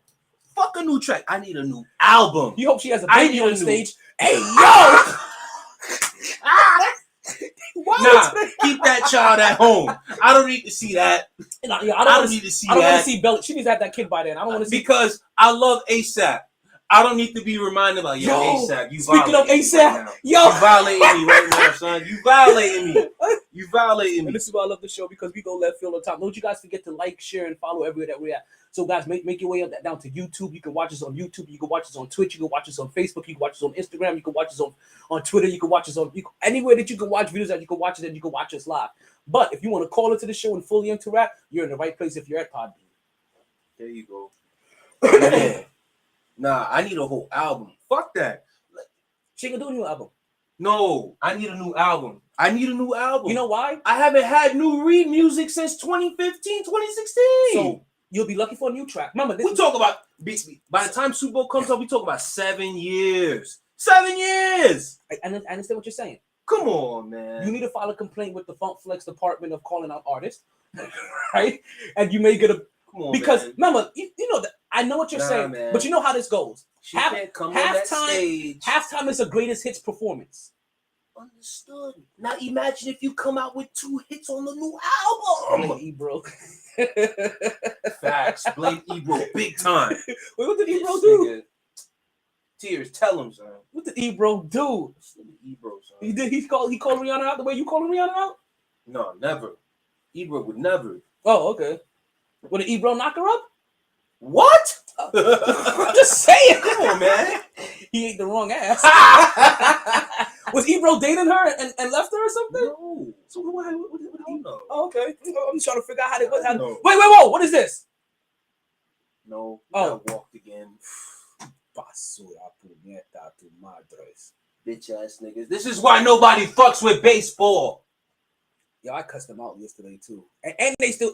I put them out on Wednesday, and they pitched him, but I already had a rant in the air. It's just why we don't fuck with you, Major League Baseball. Your pitchers are hoes. Your pitchers is pussy. Your pitchers is bitches. That's what I was saying. KJ Pitch. is Stop ducking. Bitch ass niggas. what I was saying is that you buy your girl some Fenty, right? Fuck Fenty. I don't give a damn about Fenty when it comes to the Super Bowl. And Rihanna. When I hear Rihanna, Super Bowl, fuck Fenty. Fenty, great line. You have great promotion, great company, all of that. Fuck Fenty when I hear Rihanna and Super Bowl. I can smell the dark liquor. No, I actually had Long Island's. It's not dark. The only dark in there is the bullshit Coke, which is the dumbest shit ever. I don't know why. This is why I can't stand listen for to it. me. Put fucking Coca-Cola Buy in some fucking Fenty. Long Island. You have your girl wear that on Super Bowl, right? Underneath whatever the hell she's wearing. Come on, during man. the halftime show. While Rihanna is singing, you take your girl somewhere you can hear the Rihanna singing, you clap those cheeks. Like Rihanna's right there. Close your eyes and fade away. You be licking up anyway. Be singing the song while you be singing the song to the rhythm with your stroke. No, I'm not going You just want to be on the way this. No, I'm not gonna hold you. Rihanna and I, we got a different type of affection and love, and I would never cheat on Rihanna while she smash. You'll never cheat on Rihanna with your girl? I would never cheat. I would never, ever be having Rihanna on my television screen, singing to me and whatnot, and smack. No, that's violations. You a dirty motherfucker if you do that. Listen, you a dirty motherfucker. I'm a kinky motherfucker. No, you a dirty motherfucker. I'm a dirty kinky motherfucker. Dirty motherfucker. You're not kinky. Ain't nothing kinky about that shit. That's not kinky. Stop. Drop. Shut him down. Open up shop. No. Don't bring X in it. No. Don't bring X. He didn't mean it. Busting on holes. Oh Lord. Yeah. Listen, man. However Rihanna looks, she'll be fire. However he looks, she'll be fire. Listen, I ain't gonna lie, Tears. You didn't have to put that negative energy out in the air like that. You didn't have to do that. Oh man, I don't have a Knicks take yet. It's too fresh. It's too young. It really is. I wasn't gonna leave you out in the air. Tears. Welcome back, Punisher. I know you came in early and you couldn't hear anything. You left it ready. Fuck you, Punisher.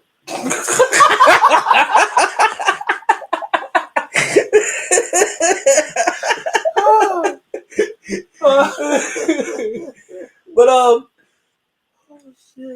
I'm curious about the Knicks lineup, right? Like there's a couple of things I'm curious about who they're going to play. As we know that Derrick Rose is going to be back, he's going to continue his back. He's going to continue his backup role. So they're going to give Jalen Brunson that starting lineup. I didn't know Evan Fournier was still on the team, to be honest with you. I saw him during media day, and I was like, I thought we got rid of everybody above 30. Not named a Rose grows in Brooklyn. Listen, son, I just hope the nigga coming off the bench this year.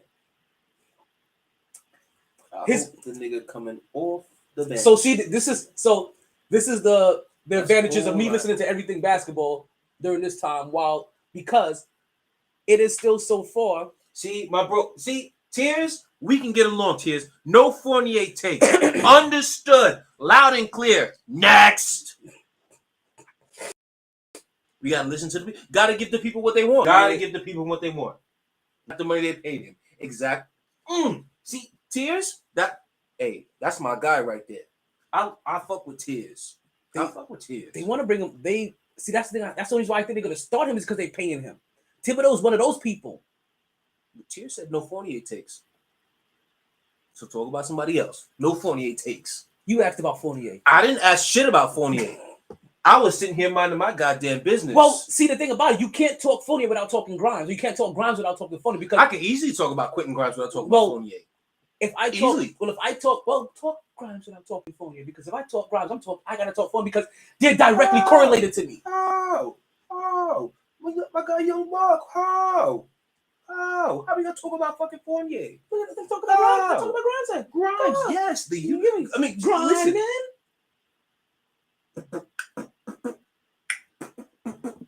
Grinding. From ghetto to ghetto, I backyard to yard, I dribble up the ball. Okay, let's talk about the. You sounded like the 1980s. ha ha ha ha. Boy, it's my favorite sport. Head ass. This melted finally. Your shit was frozen.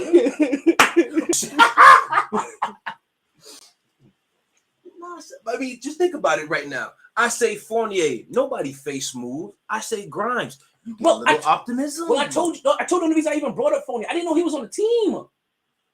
I got no Fournier takes. I didn't know he was on the team. I watched the media day. He showed up. He was there the last person to interview. I didn't know he was on the team. Same. I thought we got rid of I thought we got rid of all them old farts. Exactly. I thought the only person left was Rose. Who don't want a Rose when they're old? Trust me, I love a rose when I'm old. I like a rose when I'm young too. Listen, I like peaches more than I love roses, but I ain't a picky eater. Word. Ladies, it's okay to give your man a rose every now and then. For real. You know what I'm saying? Though? I'm just saying though, but be careful. I gotta make sure I do this right. Be careful when you go down to your lady and and that rose is still flowing, because then you get up with the red face talking about period.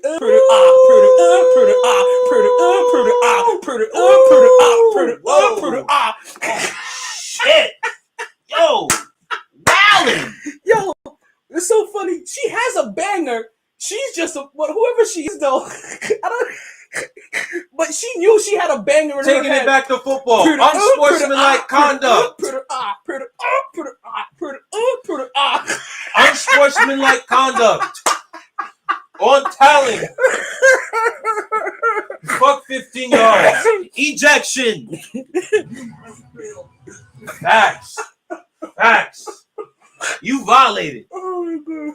Sir, I'm going to suspend you like the Miami Dolphins doctor. You are out of here. No, Dad. I can't handle this nigga. He said some. He said some crazy. You thought that's the problem. See, that's the thing. They just got introduced to me. They don't understand. I'm the calm one. He says the crazy shit. I just be loud, and when I get going, I go on and on and on like Erica Badu. You know what I'm saying? That's the one who be saying the wild shit that have me walking out the room for about 2 minutes to recover and shit. What? Period. No. Nah. Real talk. I wouldn't blame. Listen, at that point, I don't condone women violence.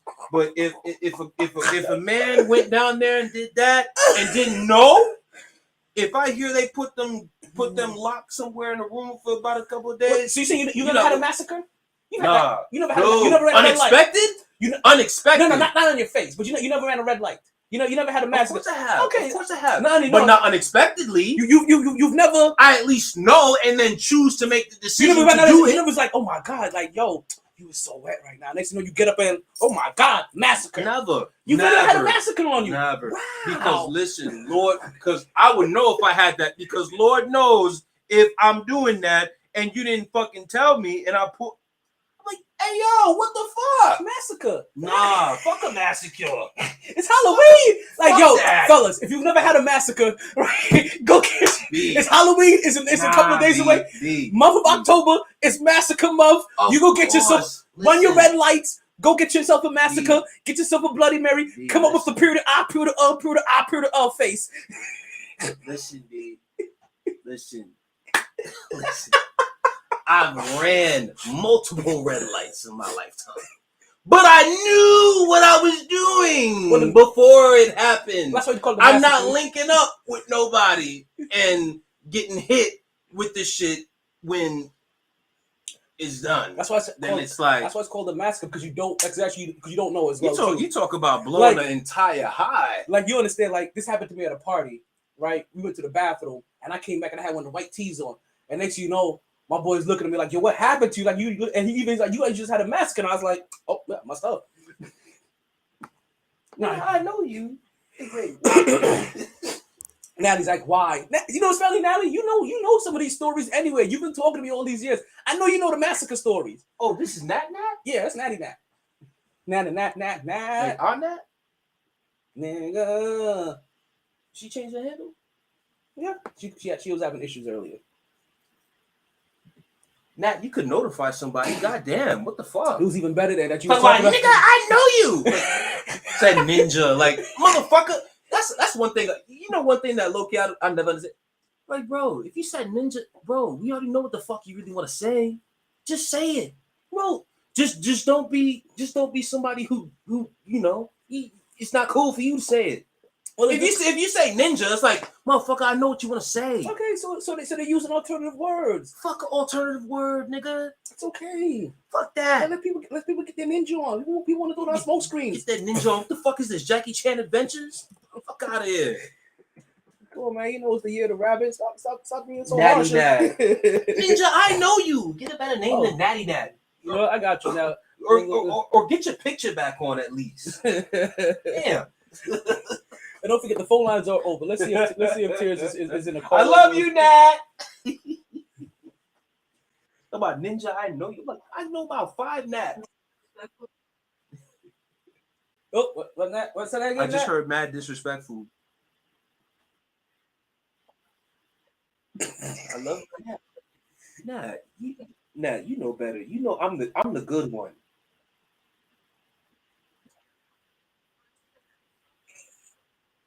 How I come in hot? You're coming in hot.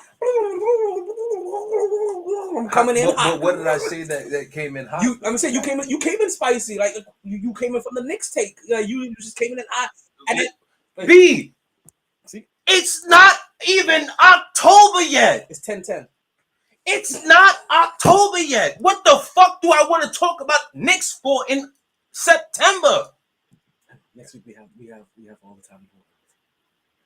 What the Knicks have done for me that would make me want to talk about them in September. So you admit you were a little spicy. Am I not justified? Am I not justified? Listen, am I not justified? Am I not justified? You asked, when did you come in spicy? We're just letting you know when all I know you came in. Is I asked the question, am I not justified as a Knicks fan to not come in spicy about a Knicks talk question in September? Natty Nat didn't ask about your justification. She just came and said you came in here spicy. Know, I don't give a damn about Nat's reason and whatnot. Nat, I love you. But in regards to me coming in spicy about the New York Knicks, do I not have a reason with how the last 20 to 25 years have been? We taking it all the way back to the old school. We're taking it back to Union Square. Oh my God, we was just in the playoffs 2 years ago, and then you saw how last year went. We're taking it back to the LQ. We can take it all the way back. We can take it back to goddamn 1975 if you want to. Shit. I mean, I didn't say you don't want to talk Knicks talk, but like how far far back? I love my Knicks. That's why I'm so emotional. If I didn't love my Knicks, I wouldn't give a damn about them. I mean, go ahead, nigga, talk. I'll sit here on my phone while you talk about these motherfuckers. Waste about 10-15 minutes of our time talking about these niggas. But got you.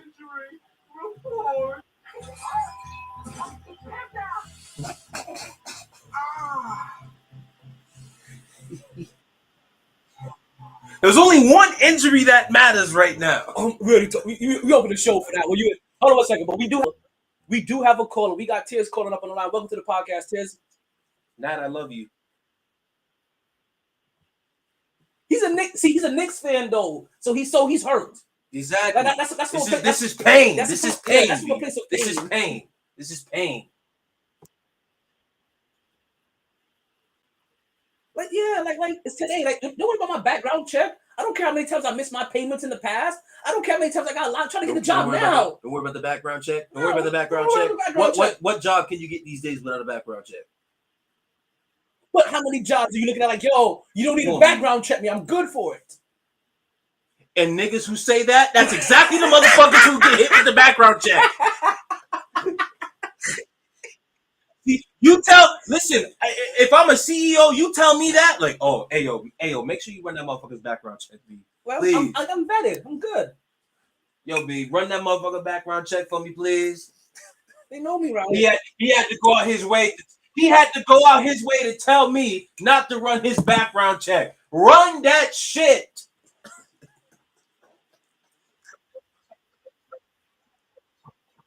Hate.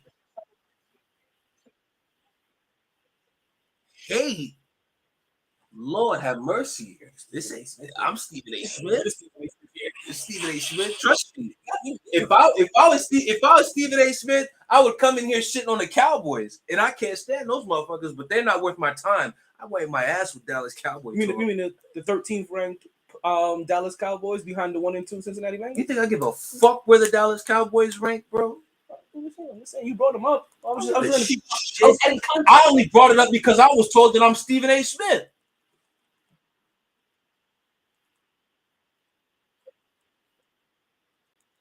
It is stronger.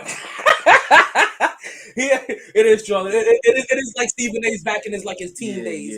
Yeah. We definitely not back there. We not the comedy. I keep holding on. Oh, no. We not on that. He ain't pushing that pole up. 2 steps forward, 1 step forward, and 2 steps back. That's how he receive. That's a fact. Oh man. Nah, man, my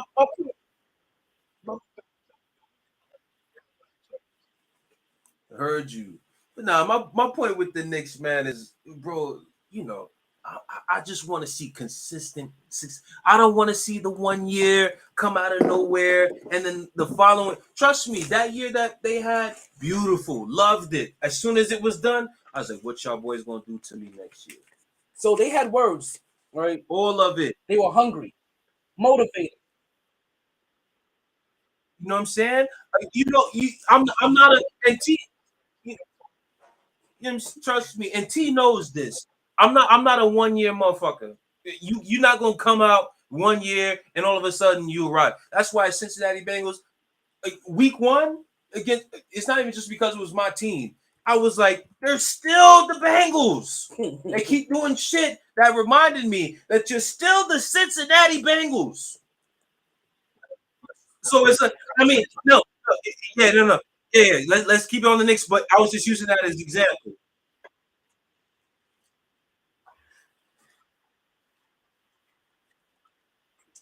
Oh, hey. Whoa.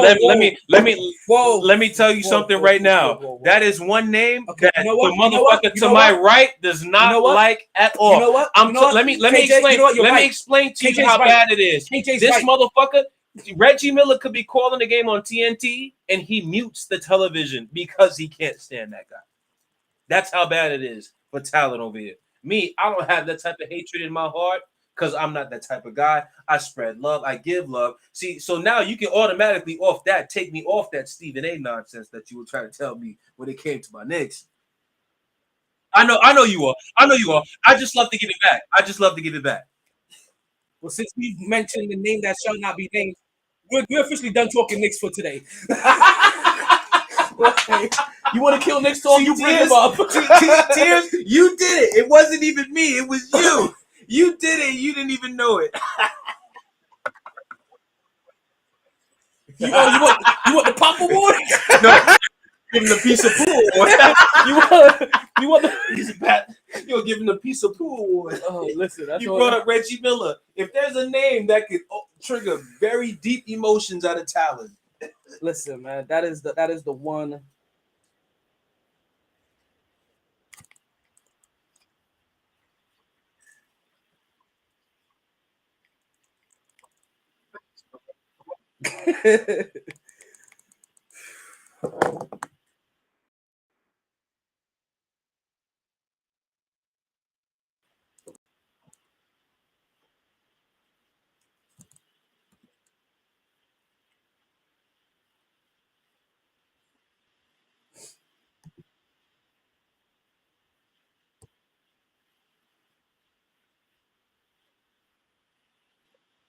Listen, no apologies needed. I am a big basketball fan too. Listen, it's one of the reasons why I started laughing the moment you mentioned it and KG was walking in, because for him, I knew this was too early to talk Knicks. It's never too early to talk Knicks to me.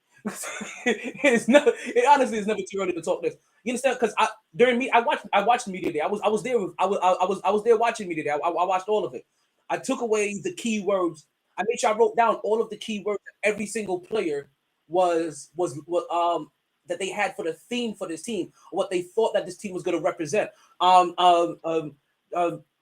Jalen Brunson thought this team was hungry. RJ Barrett thought this team was hungry and motivated. Mitchell Robinson thought they was dedicated and motivated. Obi Toppin thought this was a hardworking team and determined. We had Wactavius Randall. He thought this team was fun, and then he said some whack shit, right? Dr. Who the hell is Dr? Derrick Rose. He thought this team was resilient, and they need to show patience. We had Emmanuel quickly say that this team was tough and they need to stay together.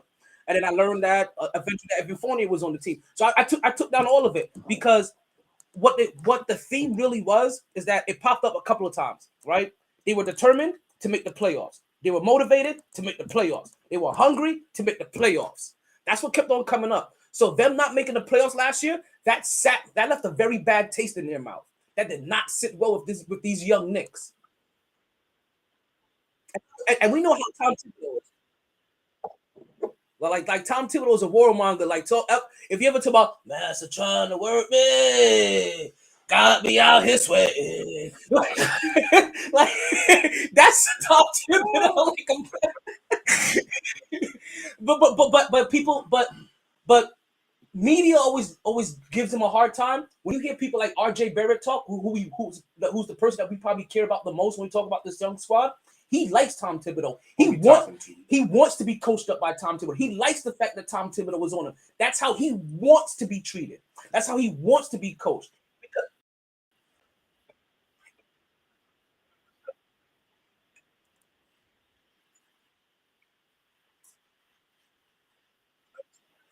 That's soft. Thank you. Thank you. Talk about it. And you have to learn how to get stronger, get faster, get better, get your cardio up. Like learn how to take contact. Like it's a reason why Jordan didn't win for 7 years. Listen, the problem having with the motherfuckers who come into the league, they think how they've been. It's no. It's that goddamn AAU. Mm-hmm. It's that goddamn AAU, and them basically having their dick sucked from the moment they're 12, 13 years old, and people kissing their asses and whatnot. So by the time they get to the NBA, they think that they're already superstars. And it's like, no, bitch, you got to put in this work. So let me pause for a second. Be like Jalen Hurts and go put in some work and get right. So let me pause for a second. As you blame them, I blame our peers. Because we're talking about our peers' kids. We're talking about people that are having kids that are our ages. Well, my age. You know what I mean? But you have peers in this age. But you know what I mean? Like it's our peers. It's how now we have raised our children to start coming up. Or when they're in this program to try to get microwave results. Oh, they having partners with this coach, this coach, that. You know how many times I hear somebody on the team? I have never heard one person that's had their kid on the team that's never complained about the coach. Listen, man, there's a reason.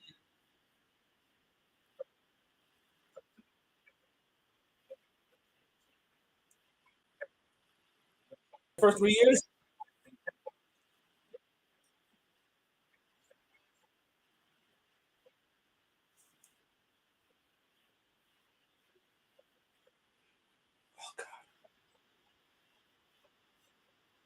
But that's also because we were trading away so many pieces.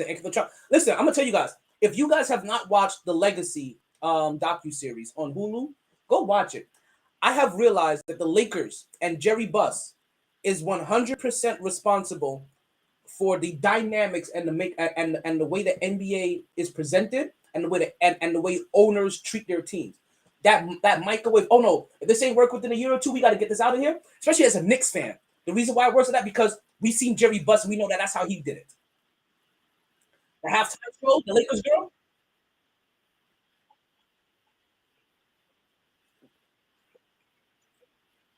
But at the same time, keep the product on the court. But he always understood. No, the number one. Go watch it. If you haven't watched it, go watch it. The number one entertainment thing sorry, I just saw the Yankees score.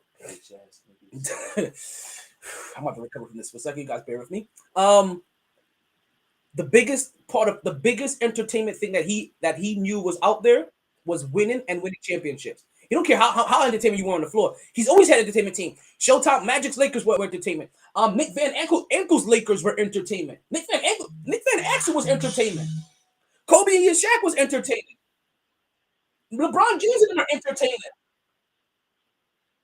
Like a motherfucker. But you realize that there's only a couple of. We don't talk about the Nick Van Exel era because he didn't win championships. Nope. You got to win. Motherfuckers don't even know. You got to really know your hoops to even know Eddie Jones even hoop with them niggas. Him, Eddie Jones, and it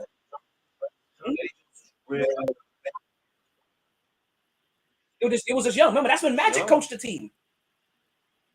Magic coached Nick Van Exel. Mm-hmm. So I said, guys, I've been watching a couple docuseries recently. I would tell you guys they're a lot better than advertised. Go watch the Legacy one. It starts off from the Lakers dynasty, from the moment that Jerry Buss bought the team. And I've gotten, and so far I'm pretty sure there's going to be more coming out. I've gotten to Kobe's first championship, and can I tell you, I was sitting here like damn near in tears because a couple of things hit me. Don't do it to me. A couple of things hit me. I realized that as great as this docuseries has been, and as much as they've incorporated old skits from Kobe to try to get as much of his mind frame and perspective as possible, he wasn't there to give his take. You just wish he was there to give his take. But also, I'm gonna tell you what part got me. It was like the moment. It was the moment that shot right through the heartstring. Oh, when they come with that redeemed dream. No, we haven't done it. I told you how far we got. I've seen the clips of that. No, I haven't done the redeem team yet. I want to see that too. Wait for that. It's when he wins his first championship and he picks up Gigi. And I was like, damn, that's that scene that they keep referring back to. I'm like, fuck. Yeah, I was sitting here like it's my party and I'll cry if I want to. I'll cry if I want to. Yeah, like, yo, that shit got me. Like, it got me hard. Like that's one I'm gonna make sure I watch when Shorty's at work. Also,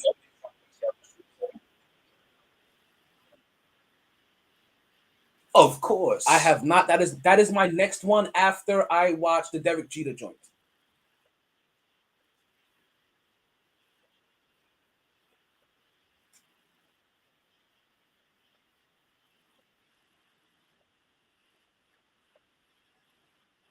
Oh no, I gotta see how they done. Yeah, I'm glad you said about the down because I gotta see how they down. Because I think I was overseas when that happened, and I still love them to this. Listen, it's the part of the reason why I invest and still buy and one product. Like I lost, you can still buy them shoes for like $7.99. You realize what you realize the reason why we're all Knicks fans here, right? I'm from Brooklyn. Brooklyn finals. But but that time I wasn't in the city then though. I was. I'm gonna tell you how big they were. I was in Germany and they reached Germany, not German soldiers, Germans. Germans had their tapes. Now, granted, they probably had their tapes because of soldiers, right? But Germans had their tapes. Germans were doing those moves on courts. As fundamental as they were, when those mixed, man, I can't wait to see this for real. This is me giving you a snippet of when I finally watched the N1 tape. I've been going through all these old docuseries. I watched that one. I told Of course. Yes. Yes. Mm-hmm. Yes. Yes. Mm-hmm. Yes. Yes.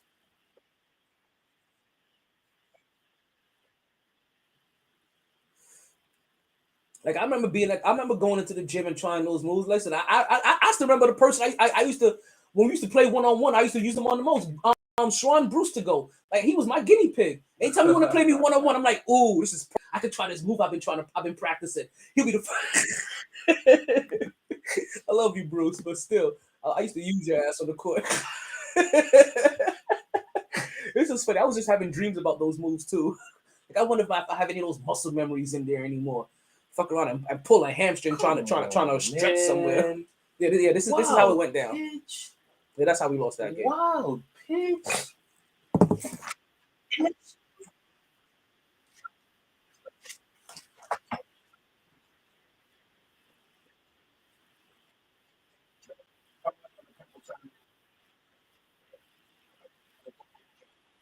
Appreciate it. Of course, Anytime we're family. on every Monday, Wednesday, and Friday night around the same time, about 8:07 p.m. to 11:07 p.m. So you can catch us live any of those times. And as you can see, you're always more than welcome. Especially when Nick season come on here, because we go after therapy together. No. It's not gonna be therapy. It's gonna be a great time. Listen, I could therapy for good. I was in a bad mood that day. Talk about it, Tears. Yeah. Talk about it. What's your football? Exactly. Listen, we got to get 50 wins. I'm feeling it. We got to get 50 wins. Anything else will be uncivilized. I ain't gonna hold you. The East is stacked. It is though. It is The East is stacked. But you know what though? I got about 6 teams in my head right now. I'm like, God, this team gonna be a problem. That team gonna be a problem. This team gonna be a problem. Fuck this team. Not only gonna be that, a problem. Even before. If anything, thank God Ime got that bullshit going on with them. So that brought the Celtics down a little bit. Even before the Knicks got Tom Thibodeau, right? Remember, I used to ask people, if you don't have, remember the Knicks were bad. So I'll stop and I'll leave you guys here. And this is probably the last thing I say before we go take our next commercial break, because we're gonna lose the Podbean feed pretty soon, right? But the people listening on Podbean, don't you worry, you're gonna lose that feed, and everybody else is gonna hear a commercial. You're gonna lose that feed. There's another one prepared already, lined up for you guys, right? So as soon as this one cuts, go ahead and look for the next one, and that one will be up and ready for you guys to rejoin. Now, if you guys remember, like right before they got Tom Thibodeau, and even though that all their losses hurt me, these bad records hurt me, there was sometimes I would have to step back and kind of take a serious look. And when you took a serious look at, it wasn't just the East was stacked. Our division was stacked. We have the Boston Celtics in our division. We have the defending champions Toronto Raptors in our division, right? We have the Brooklyn Nets in our division, right? And you still have the Philadelphia 76ers in our division. Even with Tom Thibodeau having us on our P's and Q's, which one of those teams do you say that we are consistently better than? The only one you could possibly say right now is Toronto, and that's if they don't have their shit together. And with that young boy Barnes that they got now to go with Pascal Siakam and still on Van Fleet and the rest of their squad and their championship DNA what's it called? What they have there? When you build shit and shit like that, and that's already in the shit. But the shit that we're trying to get. So you go play the Toronto Raptors, you better bring your lunch. Exactly. You better bring your lunch. So it's because them motherfuckers there, you gonna have to fight. So you have to fight for everything you want. So you kind of want to hear my Knicks take? That's part of my Knicks take, is that we're gonna have to taper. Even though I want 50 wins, you're gonna have to taper expectations, because there's 4 teams in our own division better than us, much less our conference. Everything's an uphill battle. We have to play. So you know what? Tom Thibodeau is probably the best coach they have, because we have to play every game like it's a playoff game. We can never take any games off. There's no games off at all. You got them 4. You got Milwaukee and Chicago over there. Cleveland 2. Fucking Miami. Charlotte, Miami. You never know. Atlanta. No, it's not never know. No, I'm talking about you never know. Charlotte. Charlotte, you never know. Charlotte, Atlanta. Because Atlanta just added Murray. And you see what he did to the Rook. He put the ball on his ass. I don't know what that was about. He stuck it on there like. One of these days, Orlando will put all that talent together. They will. They got too much over there. From Paul Anthony to Suggs to now Banchero. Like, listen, you have the 1, the 2, and the 3. All right, folks. So what we're gonna do? We're gonna take ourselves a little quick commercial break. Don't you guys forget, if you listen to the Podbean app, you're gonna lose us. But there is another feed ready for you guys in just a moment. Everybody else. They didn't join this team to win championships or become famous. They joined because there is important work to be done, and only some able to do it. They are brighter, better educated, led, and equipped than any team in history. They are doctors, lawyers, engineers, technologists, and combat troops, all prepared for whatever comes their way. You'll find them where the lights don't flash, and the only contract they sign is with themselves and their country. One day, they may be asked what they did to make a difference in this world, There's a lot to go into this hour. and they can respond, I became a soldier.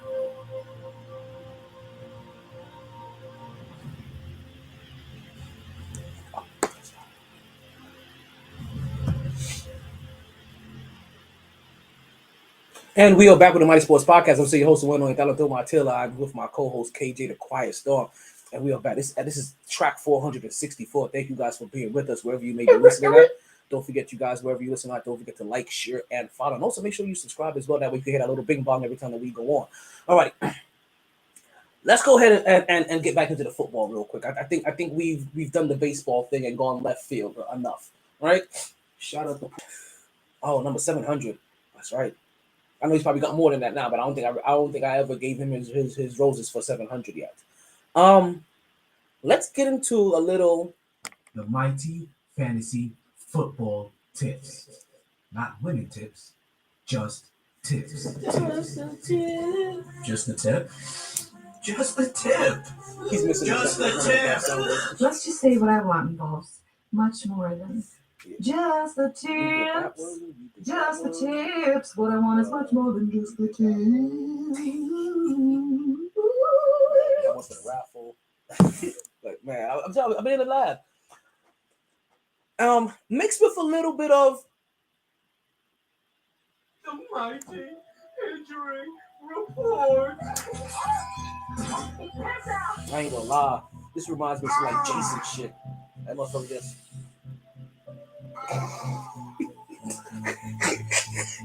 like, yo, that injury bug's just creeping up on your asses.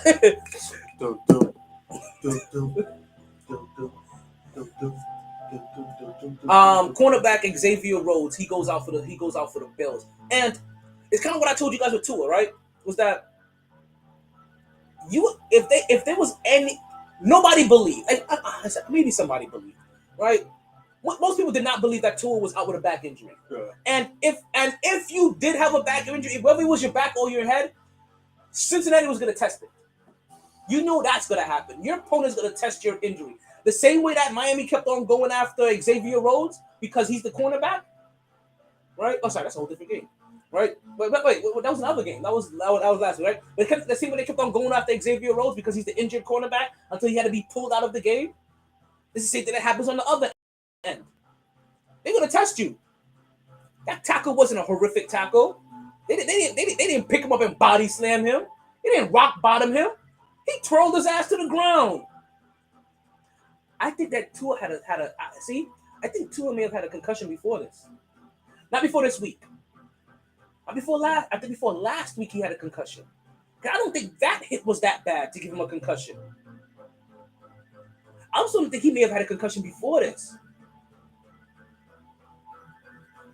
He could have. Remember the hit that gave him a concussion? It was a shove. Yeah, whiplash is a motherfucker. I know, but we've seen this before like 8 billion times, though. Look. The whiplash is a motherfucker. I'm sure everybody has fell down and hit that or come up fast.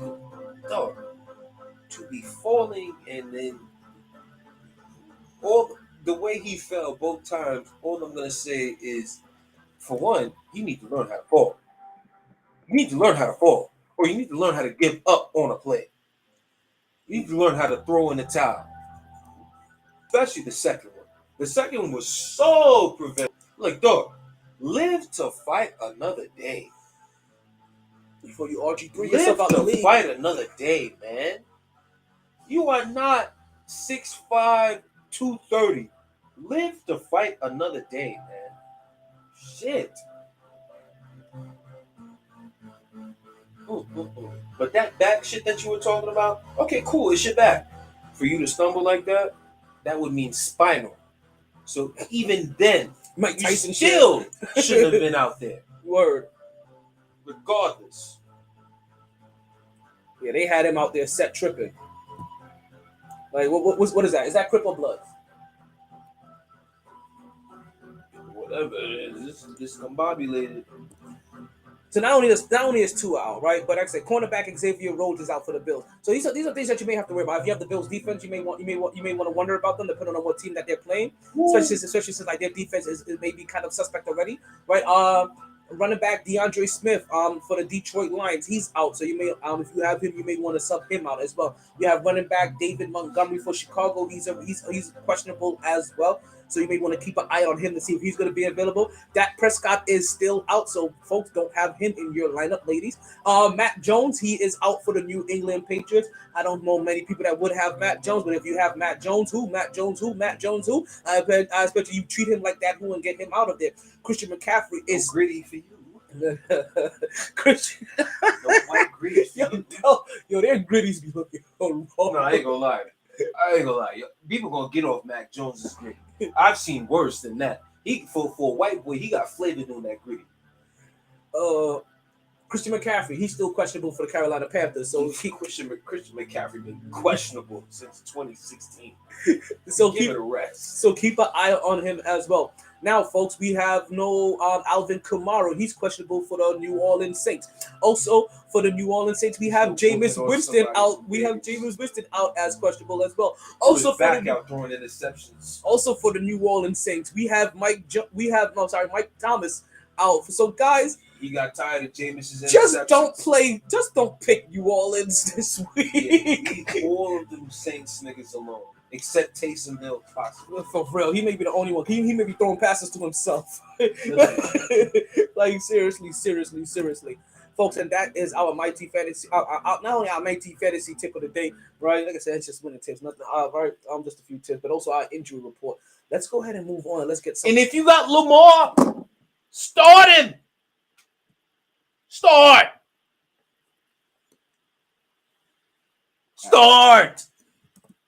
You can tell he's hyped. He gets close to the mic when he gets hyped. Start! Still, Will, where you at? Get off my dog. Damn it. What? Oh, Lamar Jackson. I was like, wait, what's happening here? What did you really even do? Yeah, talking that spicy shit like Lamar haven't been more accurate this year. Get off my dog. Lamar stays kind of accurate. Chill Will just kind of looks at it with chill. He's a hater. He's a hater. Well, you know one thing that I am a hater of, that is the incarceration of one Brittany Griner, who has been now incarcerated for 225 days. Folks. Unbelievable. Right? And folks, it has been a full 225 days that the champion, the 8-time All-Star, 2-time scoring champ, 8-time block leader, 4-time NBA first team, 3-time NBA second team, 3-time NBA defensive first team, 3-time NBA defensive second team, most outstanding player in college, 4-time defensive player of the year, 3-time offense. You understand. And she was also the high school player of the year as well. We're talking about peak performer, scoring leader, block leader, defensive player. She has literally done it all. And also the third woman in basketball history to dunk a ball during the game. We'll be talking about again. We're talking about Brittany Griner, folks. Brittany Griner, it has been now officially 225 days since she has been wrongfully incarcerated in Russia on trumped up weed charges so that they can try to leverage her to free one of her arms dealers. Now, regardless of what you may think about her views of when it came to the national anthem, let me just keep this in perspective view. Like, we can fight as a family. When other people outside of the family fuck with the family, that's when we should always come together and make sure that that does not happen, because nobody wins when the family feuds, right? But we still have to work on us. So, like I said, because I've seen people say, she should stay there. Well, damn, what'd she do to you?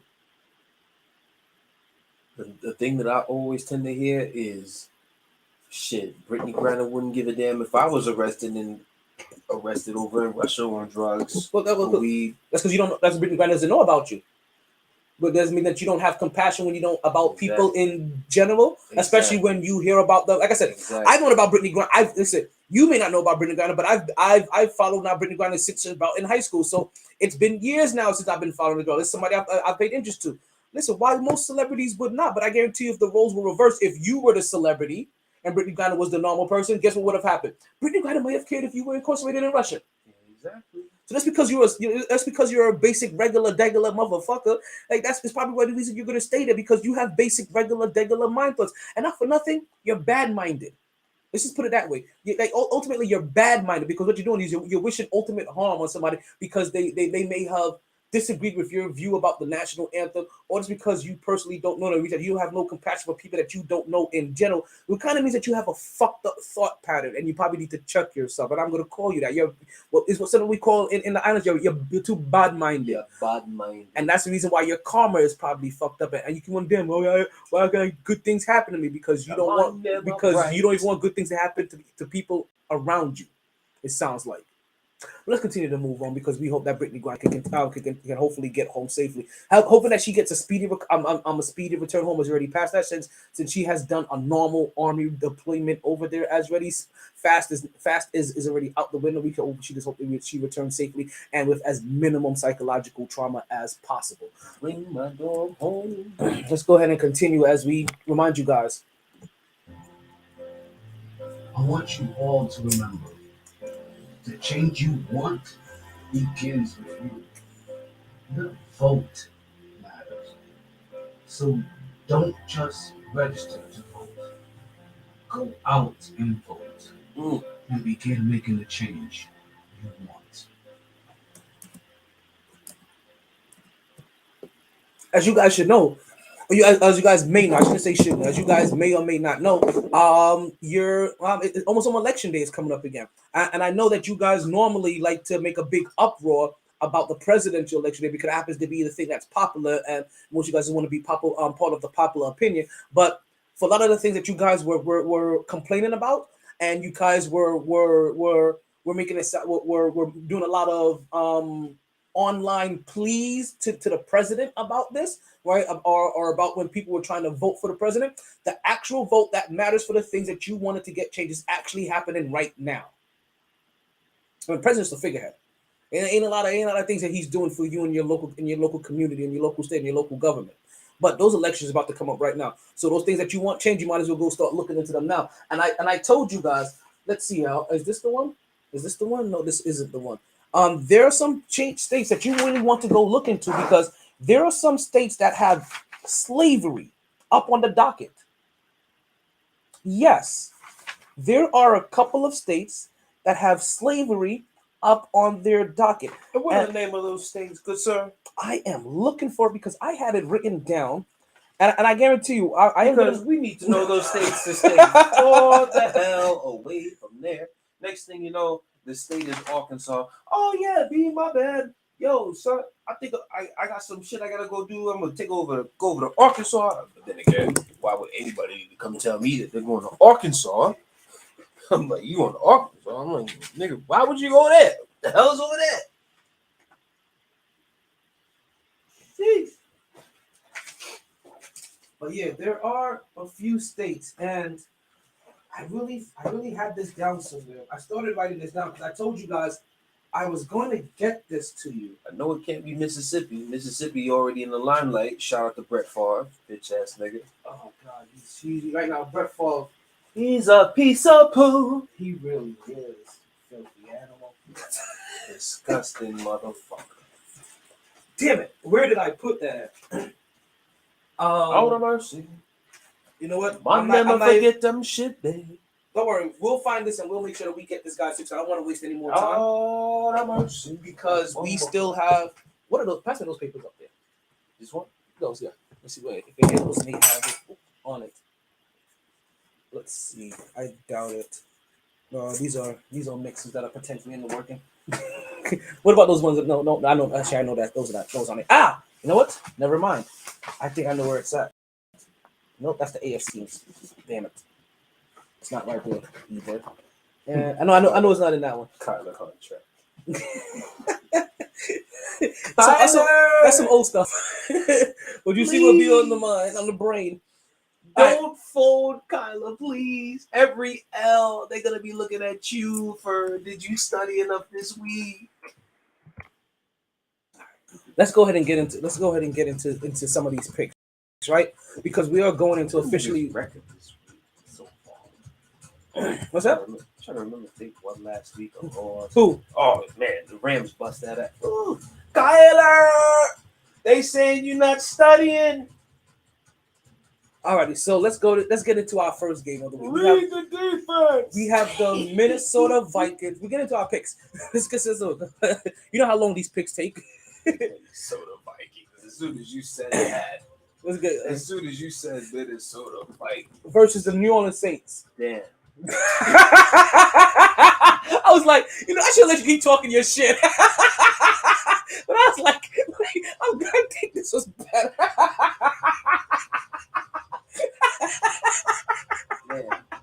I'm like, we just had this conversation. Listen, man, it's not prime time. That's all you need to know.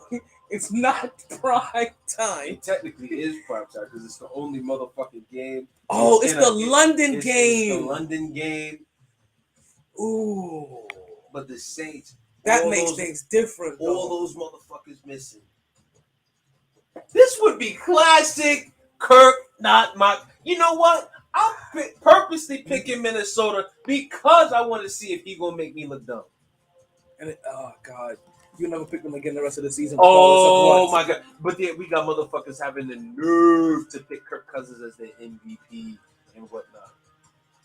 Where? Listen, Okay, I know a couple weeks. It ain't me. Yeah, a man that I call Kirk, not my cousins. Listen, go on your social media and start sharing. Let's see if these people are interested. Justin, get out of there, please. Next up, we have the Cleveland Browns taking on the Atlanta Falcons in Atlanta. Adam, huh? The Cleveland what? Let's see. Damn, Cleveland. That is tough for me in both scenarios. I'll do Cleveland. Jacoby Brissett did show that he has a little bit of moxie in it. Offensive line, run game, that's all I need. Yeah, and Nick Chubb, Kareem Hunt. Atlanta got some injuries with them. And Atlanta gonna Atlanta at the end of the day. And we're both going Cleveland on that one. I know Matt Ryan not there no more, but it's still the Atlanta Falcons. Damn. I'm just sad that Matt Ryan brought that funk over the Indy, ruining Jonathan Taylor.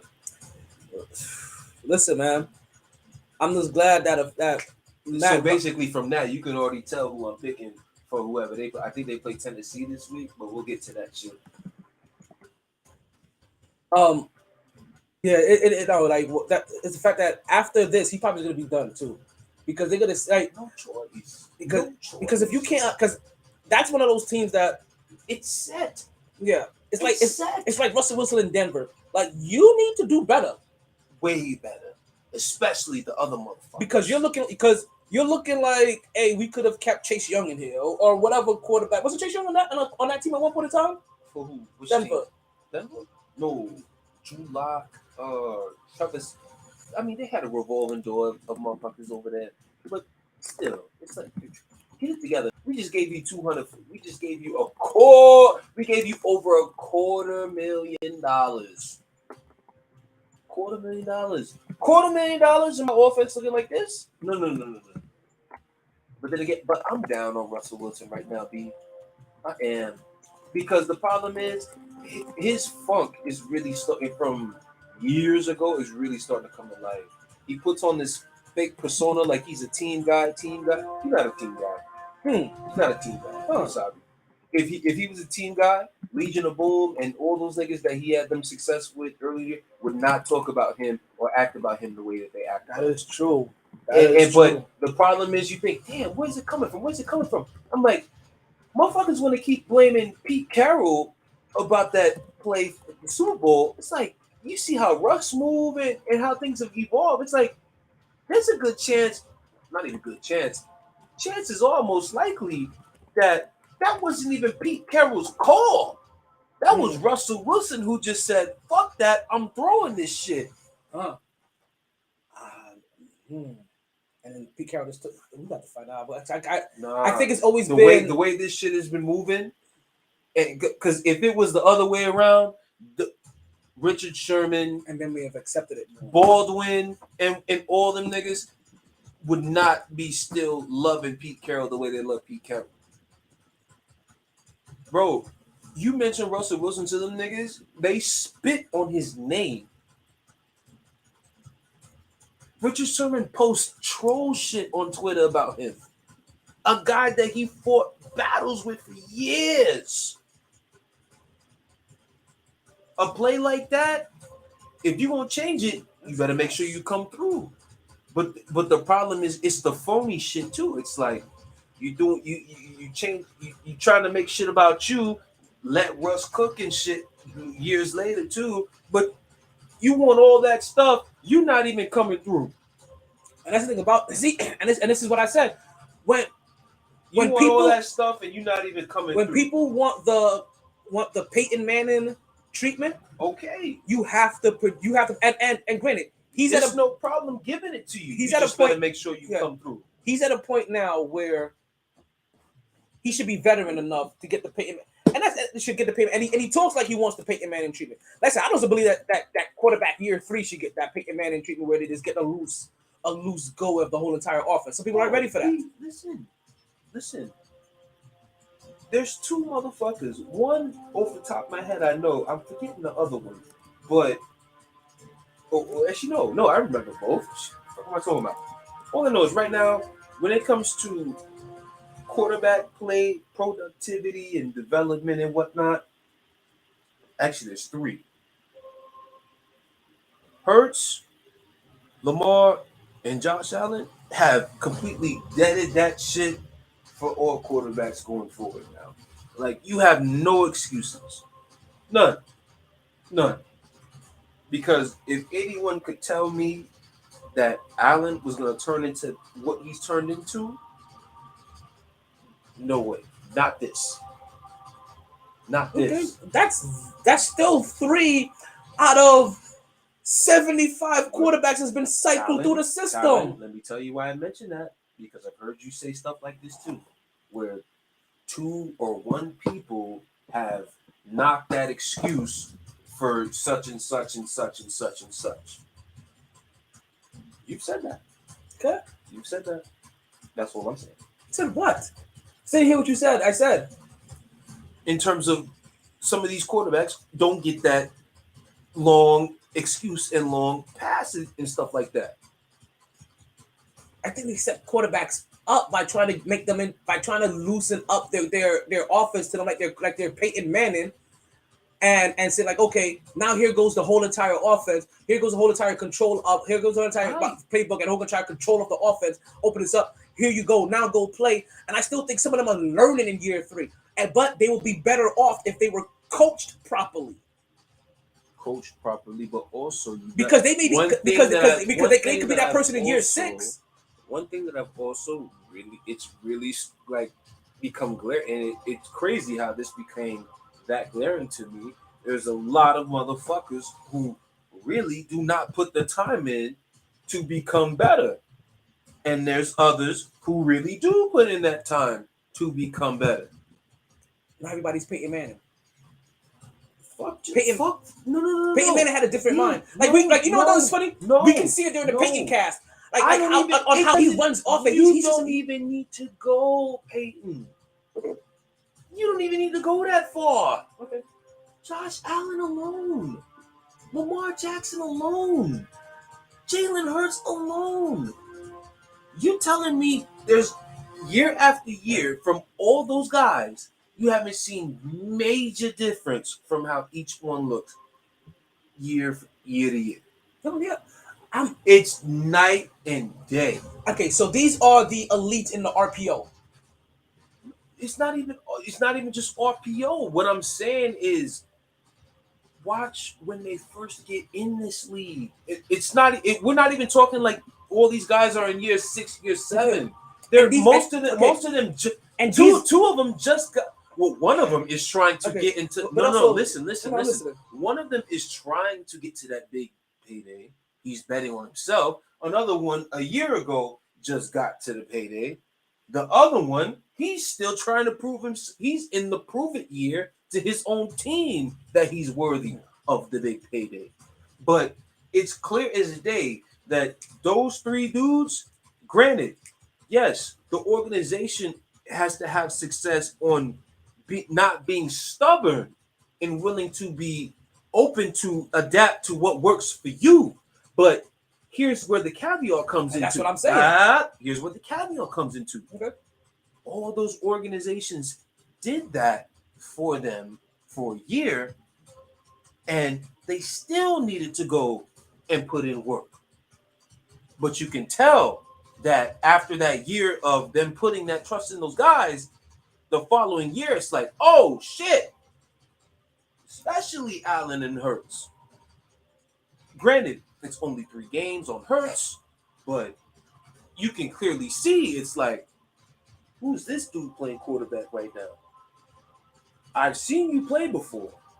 Granted, I know you have the mentality to go do it, but the fact that it's like this right now, this is like, wow.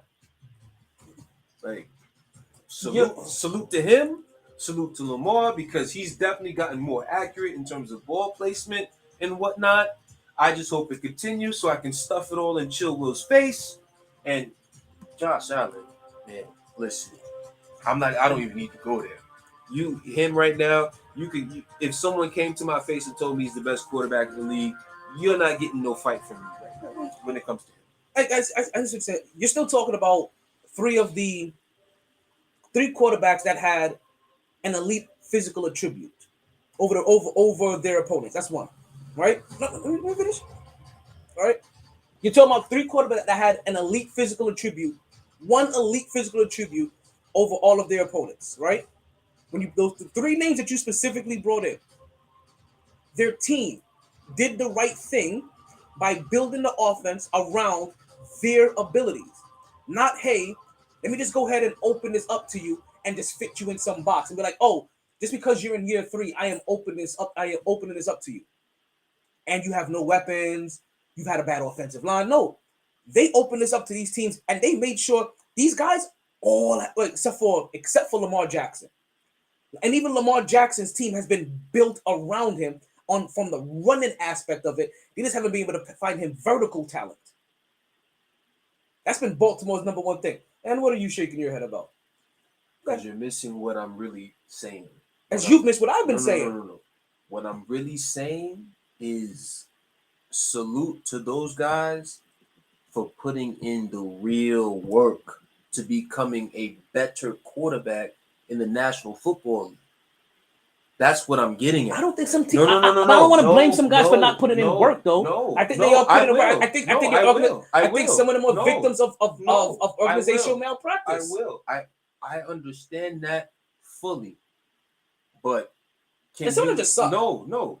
Can you legitimately say that some of these quarterbacks that we still see struggle over and over and over? Can you really tell that they've been? Does it feel when you watch them that they've put in work to be better? Some of these guys are circumstantial. Because I'm trying to think of who. I mean, I know some organizations just fucking suck. No, I'm not saying that. I'm just like some of the guys we're thinking about also. They also can never get healthy. And some of those guys like that. That's the one ability that they don't have. They don't have health. What I'm trying to get at is dudes like those 3 are making it a lot harder for dudes like the Baker Mayfields, the Sam Darnolds, the Daniel Joneses of the world, to, it's like 3 hurt guys with no elite talent. It's the same. 2 things I mentioned, like 2 things that I mentioned that those guys have over them. You at least have to show some type of consistent promise. At least one of those dudes that I mentioned at least showed some type of promise. Granted, he gets clowned. But at least he showed some type of fighting promise. But okay, so that's what. So okay, granted, this is one time that I will come to Baker Mayfield's defense. He at least strikes as the type of dude where it's like, okay, can you at least get me on an organization that is not a dog shit organization? But the other dude, no, the other dude, Darnold, no. There's no defense for him right now. Injuries with no. There's no defense for him right now. For a guy to just get traded to that team, the guy who was picked right before you to come to that team, you were on that team last year. You had got benched the year prior for a dude who used to play for that team, who looked like he had no business playing quarterback. You're about to be the guy again, but they still go bring this dude, Baker Mayfield, over, and he still takes the job over you and is the starting quarterback week 1, and he only been there for a month? Oh, no. No, that is And not. Baker don't look that much better. He really don't. But still, it's the fact that he can do that to Donald. That is a dude right there who He may have you not working on yours. I know you not. But no, again, you're not. No. You're not putting the type of work necessary because what I'm trying. What do you mean never been healthy? What long injury has Sam Darnold had? What long month, 2 month, whole year injury has he had? Sam Darnold has been injured almost every single year of his career.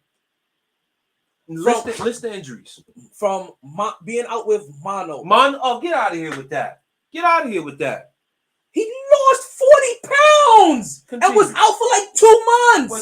What's next? You just said you said when was he ever out for months? He was out for 2 months, couldn't eat, couldn't train, couldn't practice. Next. Okay, so I'm giving you examples, and you're like, okay, and you're brushing them off. Okay, so okay. So there's something I said. It's something very specific that I said about some of the guys you're mentioning, right? They're injury-prone quarterbacks, right? That have no elite talent. So they have nothing that can separate them from an average person, and they can't stay on the field enough to help learn the game and progress themselves because they're always trying to come back from something. That's what because the same thing you just said about Baker Mayfield. It just happened like in year 4 for him versus year 1 and 2 for Sam Darnold. And Sam Darnold has always had a setback. The very next year, he had another injury. And then you forgot he was on the Jets. Never learned, had no proper training. Didn't know how, wasn't taught the game. It's like the same thing we should talk about those young Knicks. It's a difference that RJ Barrett had between the coach he had in year 1 and the coach he had in year 2. Because by the time he got Tom Thibodeau, he finally learned how to be a professional from a professional coach. These guys didn't have professionals until possibly right now, and he's on a team, and half of his weapons are injured.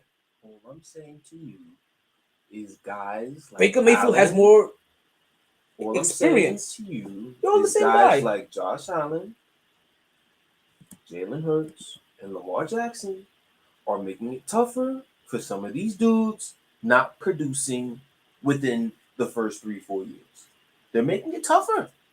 They're making it tougher. When you look at the surface level, you can say that. When you break it down, talent. I'm actually shocked that you're making excuses for this. I'm not making excuses. Yes, you are. Because the Jets did not do for Sam Darnold what Buffalo has done for Josh Allen. They didn't do for him what they did for Baltimore. They didn't do them what they did for Kansas City. Jalen Hurts have to get thrown in there because Carson Wentz was stinking up the joint and have to find a way to produce to show at least enough. And he has an elite talent that's separate. Oh my! You're not even letting me finish. I'm talking about the year he got thrown in there as a rookie because Carson Wentz was stinking up the goddamn joint. Okay, Jalen Hurts has an elite talent. Now he just learned how to run. Jalen Hurts just learned how to run. His elite talent is his legs.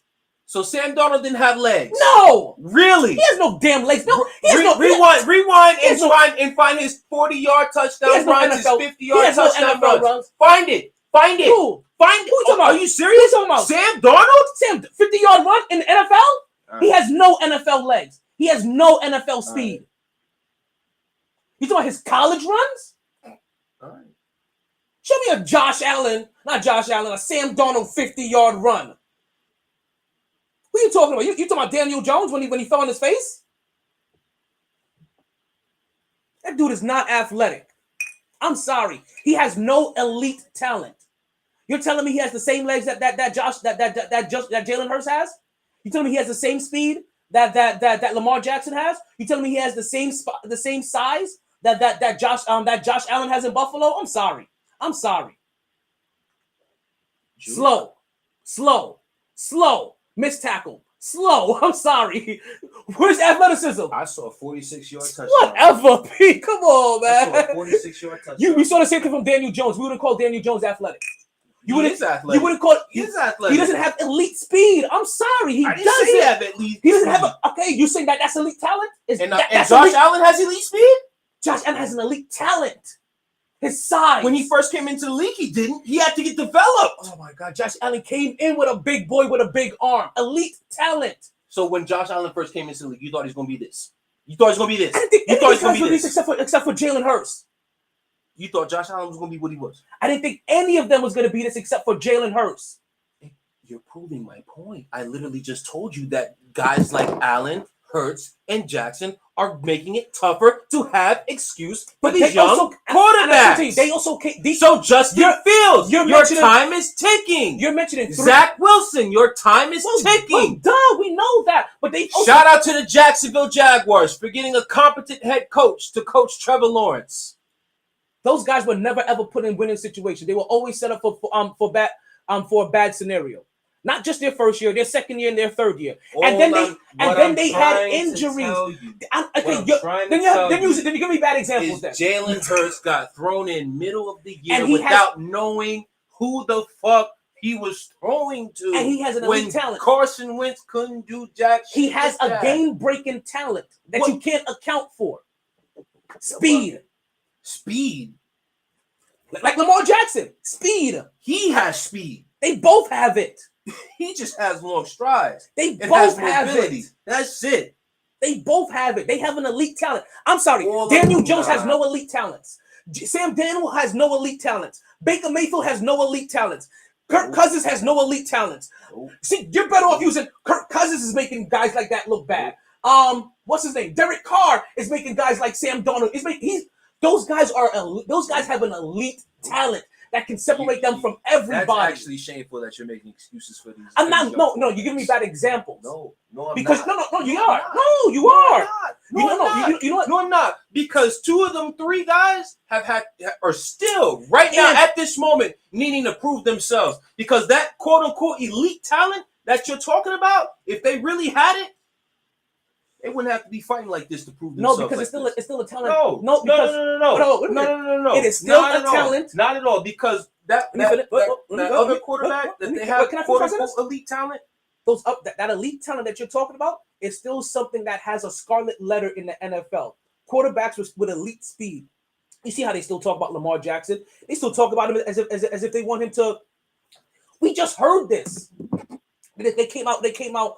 All these unanimous GMs and coaches came out, and they don't think that he'll ever be an elite quarterback. They don't ever think. Exactly. But yet he keeps doing what he's doing because he has elite talent. But it's not good enough for people. Because it's not conventional. It's not good enough. It's not conventional quarterback talent. That's the problem.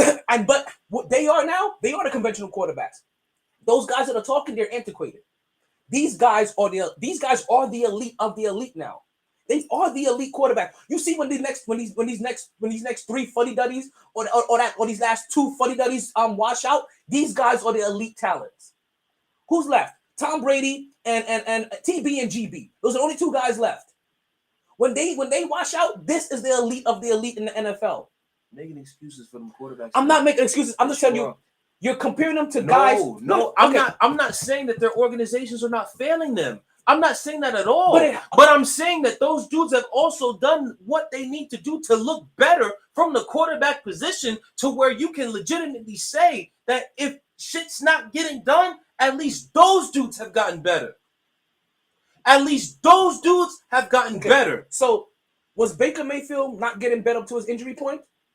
Was Baker Mayfield okay? Because see this thing, Baker Mayfield was getting better, and then he got injured, and everybody shitted on him, and he got traded. Because after his injury, they're like, oh, okay, well, you don't know now. Sam Darnold has been injured. You see, the guys you talk about, I've said one specific thing about them. Guys who are you brought up guys who are injured who have no elite talent, and then also they were also victims of franchise malpractice. I'm not making excuses for them. I'm gonna say that the guys that you're comparing them to are guys with elite talent, and their teams did everything to make sure that they're the man. Their teams did everything to make sure they were successful. The teams that they were on didn't even know how to be successful to try to make them successful. So losing begat losing. Second round pick. Now, late first round. Okay, now, what I would agree with you that guys like Derek Carr, right? Regular guys with no elite talent. I got no elite speed. I can't just run and break away from everybody on any given break and play. Like those guys. Excuses. No, not excuses. I'm not making excuses for them. I'm giving them better comparables. Like something that can more equate to to who they are. They're not Josh Allen. Are you leaving or are you just going to the bathroom? Never know what he's doing. We're not even gonna get finished with these picks. I'm sorry, guys. Like this is how we get on the Mighty Sports Podcast. And listen, we don't have to worry about breaking for commercials, so we just keep going until we get tired. Until somebody taps out. Let's continue to get into it, folks. Let's make sure that we give you guys the rest of these picks so that we can get out of here. Let's see, how much longer do we have left into the show? We got about like 17 minutes. I think we can get a few more picks in here for you guys. And then if anything, you guys just go ahead and you check on my social media page and you'll be able to see the rest of the picks that are out there. Folks, we have Cleveland and Atlanta. We already went and did that pick. Next up, we have Washington Commanders versus the Dallas Cowboys. I'm not even going to front with you. I don't trust anything Washington. I don't know why. It's the whole water closet thing. Like every time I see WC, I think water closet, and I feel like you should be shitted on. Also, Dallas looks all right. I ain't say they look good, but Dallas looks comparable. Like they look like they have a fighting chance. They're 2-1. They might not be ranked high, but against Washington, yeah, I'm definitely gonna get this. Especially we're talking about a division rivalry. Listen, Dallas is just a better team. They should be a better team. Better defense, better offense, better pizza, better ingredients, Papa John's. Like that kind of shit. I wonder if the Mets won today too. They have their score popping up as well. So for Dallas and Washington, I'm gonna go ahead and pick Dallas. When it comes to Detroit and Seattle, I wonder if I have a lot of home teams in here. I think I went home a lot. Listen, I don't try to go home. I really don't. I'm not the kind of person that's trying to does a lot of homer picks, but I think I went home a lot on these. I went Detroit over Seattle. I like what Detroit has been doing this year. You can't tell me that Detroit hasn't caught your eye this year. Like I don't think you can't tell me that. And it's been something that we've been making fun of since last year when their coach came out talking about I'm gonna bite off body parts all over the place. But ever since, wait, did he bounce? He may have bounced. Hope he knows I'm going to the bar after this. For real. I'm heading straight to the bar after this. Head to Premier's. Get myself a couple of shots. I was invited for shots.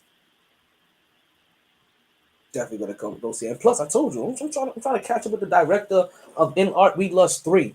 What is In Art We Lust 3?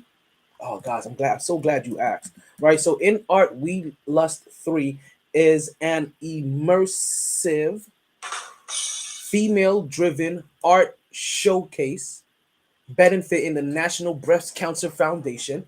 In Art We Lust 3 represents the talents of local South Florida artists. So you're able to enjoy a night of live musicians, DJs, raffles, vendors, live body art, and more. So on October 21st at 6 p.m. to 11 p.m.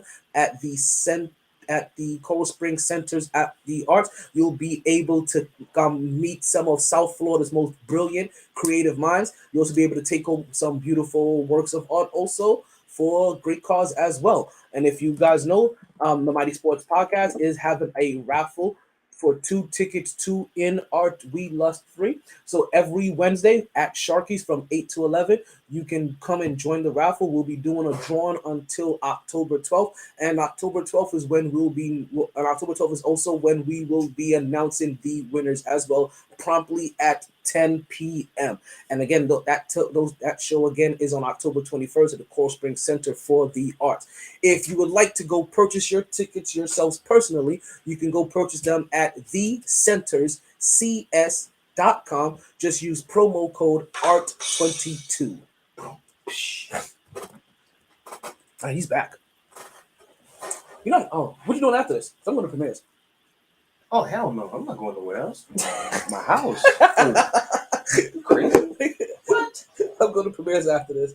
Like Hell no. I thought I'd let you know. Sorry. You know I'm petrified driving these Coral Spring streets after hours. Are you gonna buy some tickets to the art show?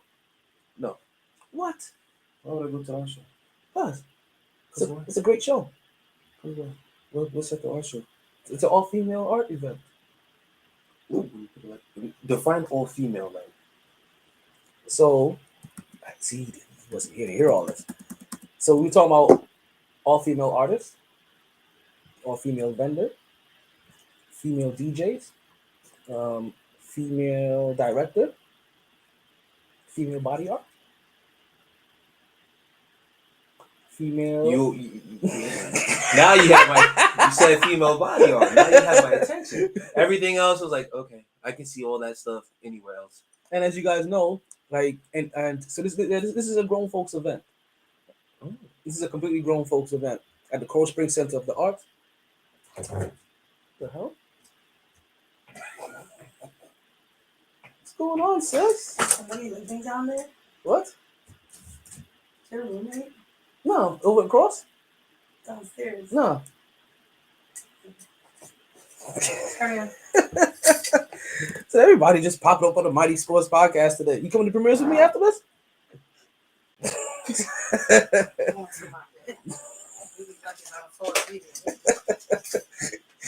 Where you coming from?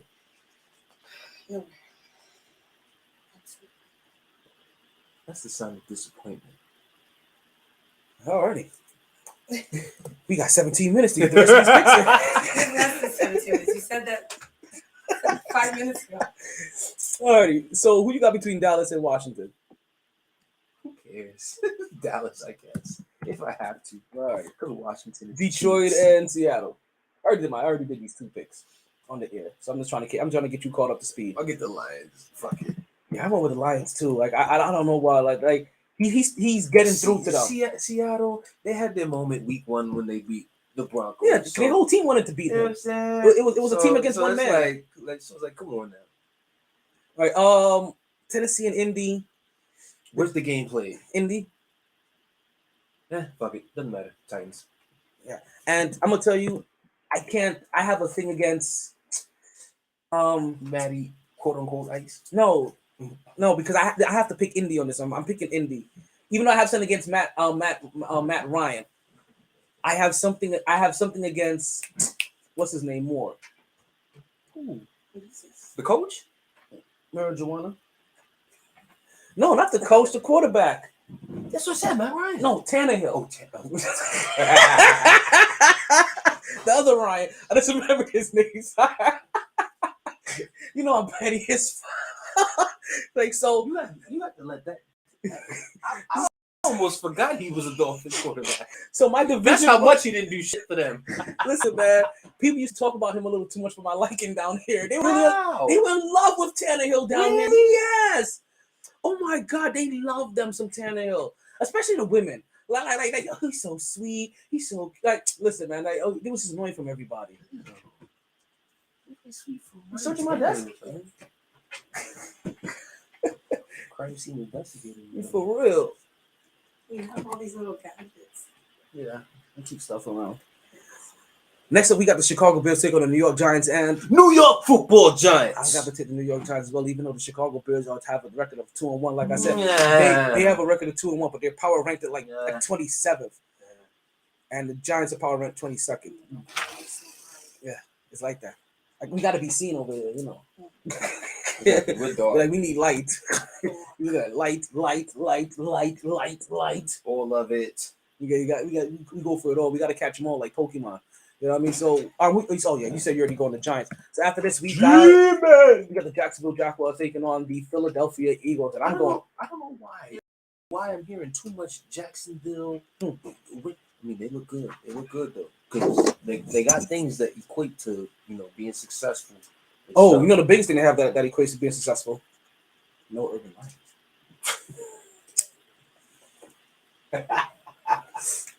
No Urban Meyer alone gives Jacksonville a chance. But I'm going Philly because the problem. I was like, what the hell is going Because on? the problem is everything that people love in Jacksonville for is the same stuff that Philly has in terms of offensive line, defensive line. Like, Don't you guys Like, worry. My Philly sister's got- just in the Philly got the background is offensive line, using my defensive line. massager. Okay, The vibrator. she's using Oh, the massager. yeah, the massage. Like, come on, man. Listen, massager is just code word for vibrator. You have to fall into the foolishness. But she knows how I talk about. Listen, everybody knows I talk in double entendres. Continue. This is exactly what I needed. Continue. All right, so next up we have wait, who did you pick on that one? Philly. You picked Philly? Okay. Next up we have your Pittsburgh. You know I'm picking Philly. Come on, man. Wait. I got money on Philly this year. Come on, man. Yeah, you bet. Listen, man. Listen, I'm from New York. what did I say? I said Philly. Where my shit at? I said Philly for the division. I said Philly for the NFC. No, 13, not 15. Watch your mouth. I said 13, not 15. 13 wins. The NFC East, NFC Championship game for the Philadelphia Eagles, at least, and Jalen Hurts Don't MVP. get the beast mad, yo. You even hear him getting spicy all day today. Yo, for real. Yeah, he's been on his one-on-one today. Like for real. Y'all can shut the hell up. I knew that. What's that? Clothes? It's a closet. Like, I don't got no skeleton. Actually, I do have one skeleton in there. Actually. It's a big closet. Oh, no, yeah, it's like a New York apartment in there. Might find some condoms in there. No, I don't keep no condoms in there. Lord, Well, actually- mercy. I'm lying. There's some. I don't need to hear that. Listen. I remember one day I used to keep a curtain right there, and I had everybody here, and I have my broad. I dropped the curtain in that motherfucker and got my some squeak on. Nice. This was like Nice. T. You're not doing. It's like you could have just asked us to leave. I'm like, man, What is, out what is Squeako? squeak. What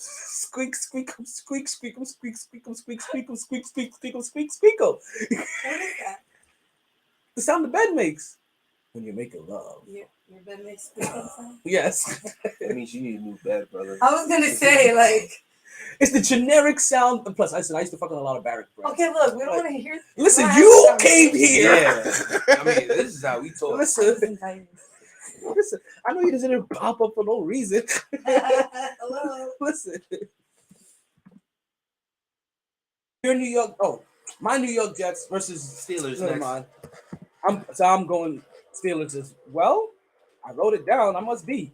Yeah, I'm sorry, Jets. Jack Wilson is just now coming back because against the Steelers. They have too much pride. Like they have good defense. The Tua situation will inspire Tomlin because God forbid something like that ever happened in Pittsburgh.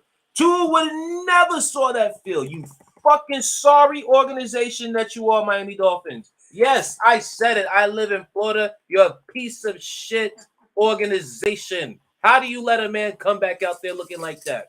Practically on his deathbed. Out here seizing up, throwing up gang signs and shit. Should have never been back in the game. You sorry organization. That's why you guys always suck. Selling your souls out for wins. Bullshit organization. Be quiet over there, audience. Thank you. Nobody asked for your input. Next up, we got the Buffalo Bills versus the Baltimore Ravens. Yo, this is the go hard or go home game of the week. Yo, Like I'm so back and forth between that game. Damn it. Because that Ravens defense can't stop a fucking cold if they want it. Oh, that is. I already picked them. And then the Bills lost the way they lost last week. Oh, Shit. I may have to tip decision I'll hit the Buffalo. Just because Buffalo lost and Baltimore can't stop a goddamn nosebleed. Buffalo's gonna want revenge. I'm taking Buffalo. I'm gonna take Buffalo on that. I'm gonna take the Bills. Yeah, I had it. Yeah, once. Yeah, But Lamar will do his thing. They will not lose because of Lamar Jackson. that's gonna be a tough one. And they're in Baltimore. Yeah, they're in Baltimore. They will not lose because of Lamar Jackson. Drink my damn pick. Alrighty. Baltimore could do the run game. They control the clock. Fuck. Hey. If it's a low-scoring game, Baltimore wins. If it's a high-scoring game, Buffalo wins. these are two quarterbacks with elite talents, so you never know what to expect. I'll take you back down that path, okay? Telling you, they are not giving excuses for some of these people. I'm not saying anything. They're making it. Let me take that back. Chargers and It's not Texans. that they're not making excuses. They're making it hard to leave excuses for some of these people. Chargers or Texans? Chargers. That's my guy Herbert, man. My guy Herbert got to get right. The Texans are tough or are playing tough. Shout out to Lovie Smith. Yeah, but it ain't their time yet. Like that's about it. They may play tough, not me be about it. Arizona versus Carolina. Oh, Carolina on bronze. Jump on bronze. Oh, Carolina is that team. I'll make you jump on bronze. On bronze. Jump on. I picked Arizona. So you did all that.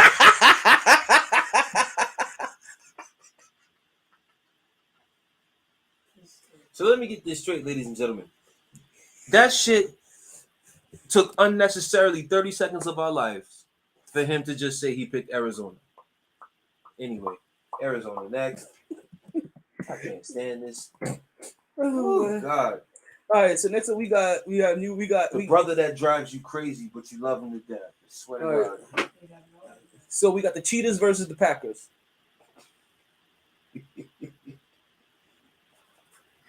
I put the Packers. I'm taking the Packers. But it's the fact you called them the Cheetahs. Listen, you are what your records say you are. Well, hey, but listen, for my betting motherfuckers, take the Pats to cover that spread. They're giving Green Bay 10.5. I don't know why. Green Bay's offense isn't worth shit. There's no reason for them to be favored that much at all, especially versus a Bill Belichick team. They'll cover that shit. The Packers win. Now, next game we have are the Denver Broncos versus the 0-3. I'm gonna be the first team from last year to not make it into the playoffs this year. Raiders, because if them niggas go to 0-4, oh my God. You gotta pick. Is it really this? I think they played the what? Hold on. What's that? Play somebody else this week. I'm on week 4. Listen, I downloaded this directly. Like this is their file. I didn't type up anything. I put somebody else. Listen, I got this straight from NFL site or whatever and made a PDF out of it. Raiders this week.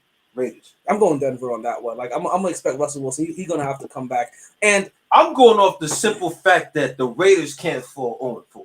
Well, I'm going off the simple simple fact. All that shit that you did and you go 0-4.